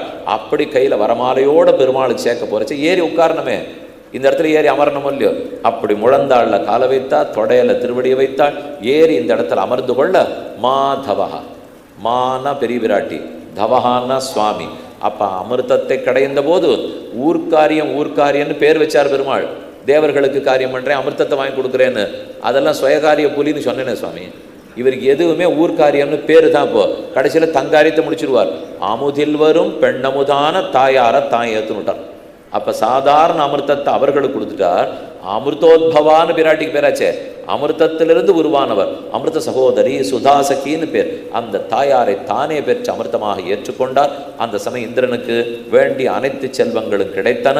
இதை ஆழ்வார் பாசுரத்தில் சொல்லும்போது, அந்நாயர் குலமகளு கரையந்தன்னை அலகடலை கடைந்தடைத்த வம்மான் தன்னை குன்னாத வலியறக்கர் கோணமாள கொடுஞ்சிலவாய் சரந்துறந்து குலங்களைந்து வெண்ணானை என்று திருநெடுந்தாண்டான் கடைசியில் பாடியிருக்கார். அலகடலை கடைந்தடைத்த வம்மான். அடுத்து அலைகடல் கடைந்தார். அதிலிருந்து அமிர்தத்தை எடுத்து கொடுத்து மகாலட்சுமி தேவியும் பெற்றார். எல்லாரும் பார்த்துருந்தாலும் இல்லையோ, அப்பவே கல்யாணம் பண்ணிக்கிறதுக்கு லக்ஷ்மிக்கு வெட்கமா இருந்துதான். அதனால் அங்க இருக்க வேண்டான்னு புறப்பட்டு வந்துட்டார். திருக்கண்ணமங்கைன்னு திருவாரூர் பக்கத்துல ஊர்.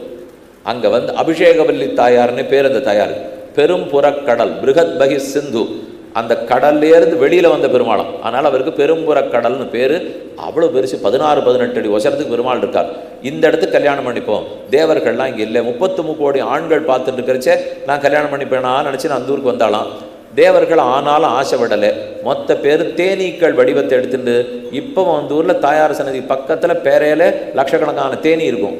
அது உத்தராயணம் ஒரு பக்கம் இருக்கும், தட்சிணாயணம் 100 பக்கம் போடும். அப்போ அந்த தேவர்கள் எல்லாம் வந்து இருந்து அபிஷேகவல்லி தாயாருக்கும் பெருமாளுக்கும் கல்யாணம் நடந்ததுன்னு சரித்திரம். இது ஒரு பக்கம். இப்போ தேவர்கள் ஜெயித்ததை சொல்லிட்டோம். அமிர்தம் வந்தது. அமிர்தத்தை கையில் எடுத்துன்னு சாப்பிட போறச்சே தான் வம்பு பிடிச்சு. யாருக்கு முதல்ல கொடுக்கறது? அசுரர்களுக்கு கொடுக்கணுமா, தேவர்களுக்கு கொடுக்கணுமா? பெருமான் சட்டுன்னு மோகினி அவதாரம் எடுத்துக்கொண்டு பேரழகியான ஒரு உருவத்தை எடுத்துட்டு கையில் அகப்பையோட பாத்திரத்தை வச்சுட்டு எல்லாம் வரிசையாக உட்காருங்க. தேவர்கள்லாம் இங்கே உட்காருங்க, அசுரர்கள்லாம் இங்கே உட்காருங்க. முன்னமே ஒரு சூக்ஷ்மம் சொல்லி கொடுத்தாரு. தலைப்பக்கம் பிடிச்சுக்கிட்டோம், வால் பக்கம் பிடிச்சுக்கணும்ட்டு. அது நன்னா இழுக்கிறச்சே வாசுகி பாம்புக்கு மூச்சு காற்று இழுத்து இழுத்து விட ஆரம்பிச்சது. அப்போ அதனுடைய நச்சு காற்று வெளியில் வரும் இல்லையோ. யார் தலைப்பக்கம் பிடிச்சிட்டு இருந்தாலும் அவளுக்கு சக்தி குறைய ஆரம்பிச்சுடுது. யார் வால் பக்கம் பிடிச்சிருந்தாலும் தப்பிச்சுட்டா. அதனால தான் தேவர்களை வால் பக்கம் பிடிச்சுக்கோன்னு சொல்லி பெருமான் அனுப்பிச்சு வச்சிருந்தார்.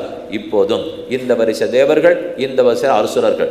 அகப்பை எடுத்துன்னு அமிர்தத்தை தேவர்கள்ட்ட கொடுக்க போறார்.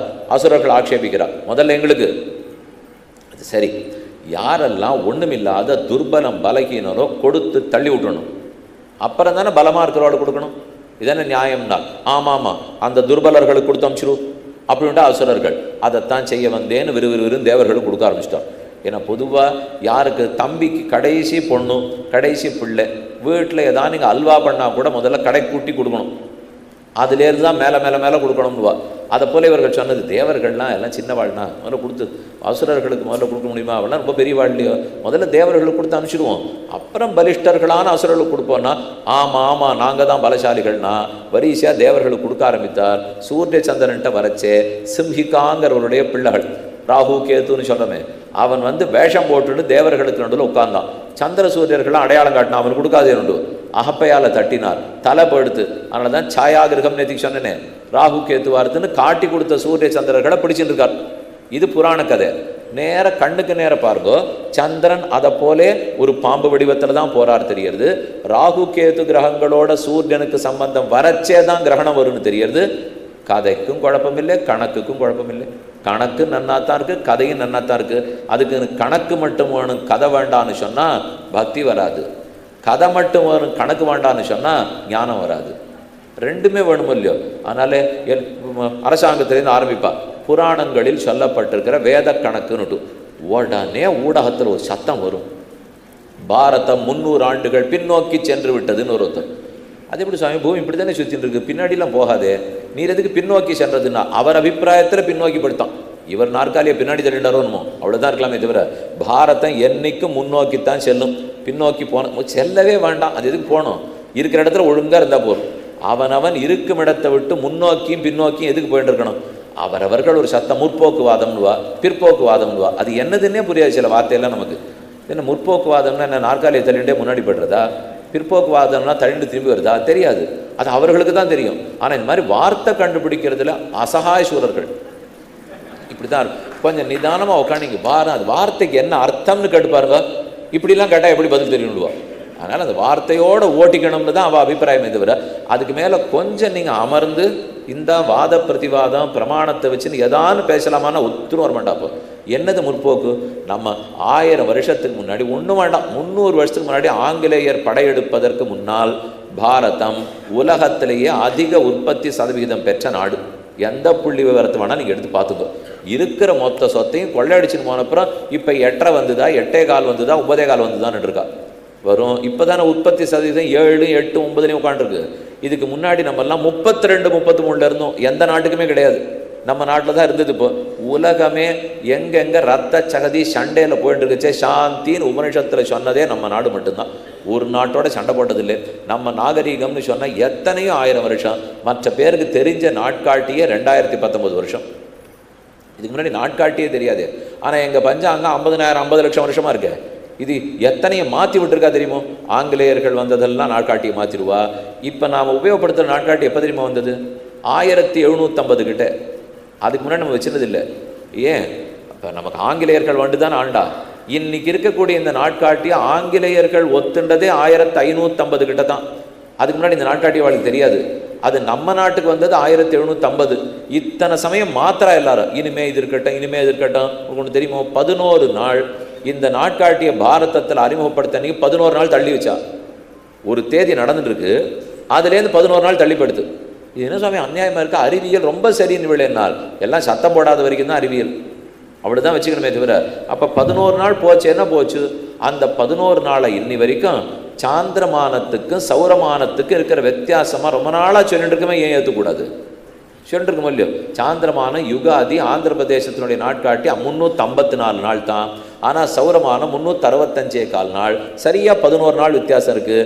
இந்த 11 நாள் வித்தியாசத்தில் தான் ஆங்கிலேயரும் இது தட்டி பாருங்க. தட்டினா எல்லாம் வருது பாருங்களேன். இப்போ 1750 82 என்ன ஆச்சுன்னு பாருங்க. மாற்றினாளா இல்லையான்னு அது சொல்ல போகிறது. இப்போ எதனால் 11 நாள் மாற்றினு கழுங்க பதில் தெரியாது. ஆனால் எதனால் 11 நாள் வித்தியாசம் இருக்குதுன்னு எங்களுக்கு கழுங்க பதில் சொல்கிறோம். ஏன்னால் சந்திரன் 29 நாளில் சுற்றுறது. சந்திரமானத்தில் போட்டேன்னா 12ஆல் பெருக்கினா 354. சூரியன் 365 காலில் சுற்றுறது. அதனால சூரியமான பஞ்சாங்கம் 365 கால் 11 நாள். நான் பதில் சொல்லிட்டேன். இப்போ சொன்னதை யாரானத்தை சொல்லணுமோ இல்லையோ? சொல்லவே மாட்டான். விஞ்ஞான முறையாக நீங்கள் இதிகாச புராணத்தை சொல்லிடலாம்னால் சொல்லிட்டு தான் இருக்கும். ரொம்ப நாளாக அப்படி தான் சொல்லி கொண்டு இருக்கிறோம். அதனால ஏதோ சத்தம் போட்டதுனால ஒன்றும் நடந்துடாது. சத்தம் போடாததுனால தப்புன்னு ஆகாது. நாமெல்லாம் சத்தமே போட மாட்டோம் இல்லையோ? ஆணித்தரமாக படித்து வச்சுருக்கோம். அதுக்கு மேலே எதை பற்றி கவலை இல்லை. இத்தனை மாறுதல் வந்தது. தை 1, சித்திரை 1, மார்கழி 1. நீங்கள் வருஷத்தில் எந்த மாதம் வேணால் வச்சுக்கோ, அதை பற்றி ஒன்றும் இல்லை. இப்போ இத்தனை தர நாட்காட்டி மாற்றப்பட்டிருக்கே, பஞ்சாங்கத்தில் இருக்கிற வருஷப்பிறப்பு மாறித்தா? ஒன்றும் மாறலை. இந்த பஞ்சாங்கம் என்னைக்கானு இல்லாத போச்சா? பாரதத்தின் பெருமையே யாரோத்தர் வருவார், முகமதியர்கள் வந்து அவளுடைய நாட்காட்டியை போட்டு போடுவார். அடுத்த ஆங்கிலேயர் வருவார், தங்க நாட்காட்டியை போட்டுருவார். அதுலேயே வந்தவர் பாருங்க, 31 நாள். இன்னொரு கணக்கு தெரியுமா உங்களுக்கு? சூரியன் உத்தராயணத்தில் போகிறச்சே பாதி நாளாக போக மாட்டார். மொத்தம் 365 நாளா? அதில் பாதி என்ன 182 நாள் இருக்கணும் இல்லையோ? இருக்க மாட்டார். அவர் 187 நாள் இருப்பார் உத்தராயணத்தில். 187 நாள் உத்தராயணம். அதை அப்படியே கழிச்சுடுங்க. தட்சிணாயனத்தில் அவர் கம்மியாக இருப்பார். அதனால்தான் சித்திரை, வைகாசி, ஆனி, ஆடி, ஆவணி, புரட்டாசி இந்த வருஷத்தினுடைய பஞ்சாங்கம்லாம் இந்த மாதத்தில் பாருங்க 30, 31, 32 தேதி இருக்கும். ஆனால் ஐப்பசி, கார்த்திகை, மார்கழி, தை, மாசி, பங்குனி இந்த 6 மாதம் 29, 30 மட்டும்தான் இருக்கும். ஏன்னா சூரியன் அப்படித்தானே போகிறார். அவர் இந்த 6 மாதம் குறைச்சலான போகிறார், அந்த 6 மாதம் கூட போகிறார். அது வரைக்கும் பஞ்சாங்கத்தில் துல்லியமாக தேதி பாருங்கள் 30, 31, 32 இருக்கும். இப்போ பாருங்கள் 29, 30 இருக்கும். இதே ஆங்கிலத்தில் பாருங்கள் உடனே ஒரு முட்டி எடுத்துக்க சொல்லுவார். இது 31, இது 30. சுவாமி உத்தராயணத்துலேயும் 31 வரும், தட்சிணாயனத்துலேயும் 30. எப்படி வரலாமா? அவரும் அப்படி போல. அப்போ கண்ணுக்கு நேரம் இருக்கிற சூரியன் போகிறதெல்லாம் மாறி இருக்கு இந்த நாட்காட்டி.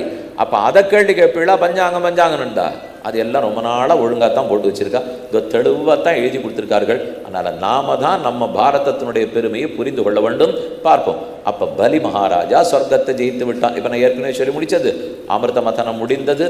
அமிர்தத்தை எடுத்தார், அசுரர்களுக்கு கொடுக்காமல் தேவர்களுக்கு கொடுத்தார். பெரும் சண்டை மூண்டது. அத்தோடு அந்த சரித்திரம் ஆச்சு. அடுத்த சரித்திரம் நாளைக்கு சொல்கிறேன். ஆனால் எதுங்கிறத சொல்கிறேன். இப்போ பலி சொர்க்கத்தை ஜெயித்து விட்டார். ஏன்னா இப்போ தேவர்கள்லாம் ஜெயிச்சிருக்கா. அப்படியே அது சுழற்சி முறையில் வந்துகிட்டே இருக்கும். ஒரு பகுதி தேவர்கள் ஜெயிப்பா, அப்புறம் அசுரர்கள் ஜெயிப்பா. அசுரன் தேவேந்திரனுடைய ராஜ்யத்தை பறித்து கொண்டு விட்டான். பூஹு புவஹா சுவஹா 3 லோகத்தையும் பறிக்க, ஏது செய்வதுன்னு தெரியாமல் விழிக்க பெருமான் நாமே அவதரிப்போம்னு ஒத்துக்கொண்டார். அது நடந்தது தான் வாமனாவதாரம். 3 அடி மண்ணை பிரார்த்தித்தார். உலகமெல்லாம் தாவி அளந்தார். திரிவிக்ரமாவதாரம் செய்து இந்திரன் இழந்த ராஜ்யத்தை மீட்டு கொடுத்தார். அது வாமன திரிவிக்ரமாவதாரம். அத்தோட ராமாவதாரத்தை சொல்லி 8வது ஸ்கந்தத்தை முடிச்சிருந்தார். அதாவது இது மத்ஸ்யாவதாரத்தோட 8வது ஸ்கந்தம் முடிஞ்சு அதற்கப்புறம் அம்பரீஷ சரித்திரம் ராமாவதார சரித்திரத்தோட 9வது ஸ்கந்தம் முடிஞ்சது. ஸ்ரீராமன் சூரிய வம்சத்தில் அவதரித்தவர். அதற்கப்புறம் சந்திர வம்சம் ஏற்பட்டது. பரசுராமனுடைய அவதாரம், விஸ்வாமித்திர அவதாரத்தெல்லாம் சொல்லி கடைசியாய் 10வது ஸ்கந்தத்தினுடைய தொடக்கத்தில் பிறந்தமாயா பாரதம் புருதமாயா என்னும் ஒருத்தி மகனாய் பிறந்து ஓரிரவில் ஒருத்தி மகனாய் ஒளித்து வளர தரிக்கிலானாகி தான் தீங்கு நினைந்த கருத்தை பிழப்பித்து கஞ்சன் வயிற்றில் நெருப்பென்ன நெடுமாலே உன்னை அறுத்தித்து வந்தோம் பரதருதியாகில் என்னும் ஆழ்வார் பாசுரத்தில் சாதிக்கிறார். பிறந்தவாறும் வரந்தவாறும் பெரிய பாரதம் கை செய்து ஐவர்க்கு திறங்கள் காட்டியிட்டு செய்து போன மாயங்களும் நிறந்த நூடு பொக்கு எனதாவியை நின்று உருக்கி உண்கிண்ண இச்சிறந்தவான் சுடரே உன்னை எண்ணுகொள் சேர்வதுமே. கண்ணன் அவதரித்தான். வசுதேவருக்கும் தேவகிக்கும் 8வது கர்ப்பமாய் ஆவணி மாசத்தில் ரோகிணி நட்சத்திரத்தில் அஷ்டமி திதியிலே நிசீதே தம உத்பூதே என்று தம் அத்புதம் பாலகம் அம்புஜேக்ஷணம் வசுதேவ ஐக்ஷத சிறு குழந்தையாய் அனைத்து ஆயுதங்களையும் தரித்து கொண்டு 32 முத்துப்பல் வரிசை பளிரிட தேவதைகளெல்லாம் தொழ இரவு பொழுதிலே மதுரா நகரத்திலே மதுரா நாம நகரி புண்ணியா பாபஹரி சுபா. மதுராங்கிற பேர் சொன்னாலே புண்ணியம், பாபமத்தனையும் தொலையும். அப்பேற்பட்ட பூமியில் கண்ணனம் பெருமான் அவதரித்தார். ஆழ்வார் பாசுரத்தில் வண்ணமாடங்கள் சூழ் திருக்கோட்டியூர் கண்ணன் கேசவன் நம்பி பிறந்தினில் எண்ணெய் சுண்ணம் எதிரெதிர் தூவிட கண்ணன் முச்சம் கலந்தளராயித்தேன் கொண்டாடினார். கிருஷ்ண ஜனனம் ஆயிற்று. இனிமேல் கண்ணன் பாலகிருஷ்ணனுடைய சேட்டிதங்கள் என்னாகிறதே நாளை மாலை விண்ணப்பம் பண்ணுகிறேன்.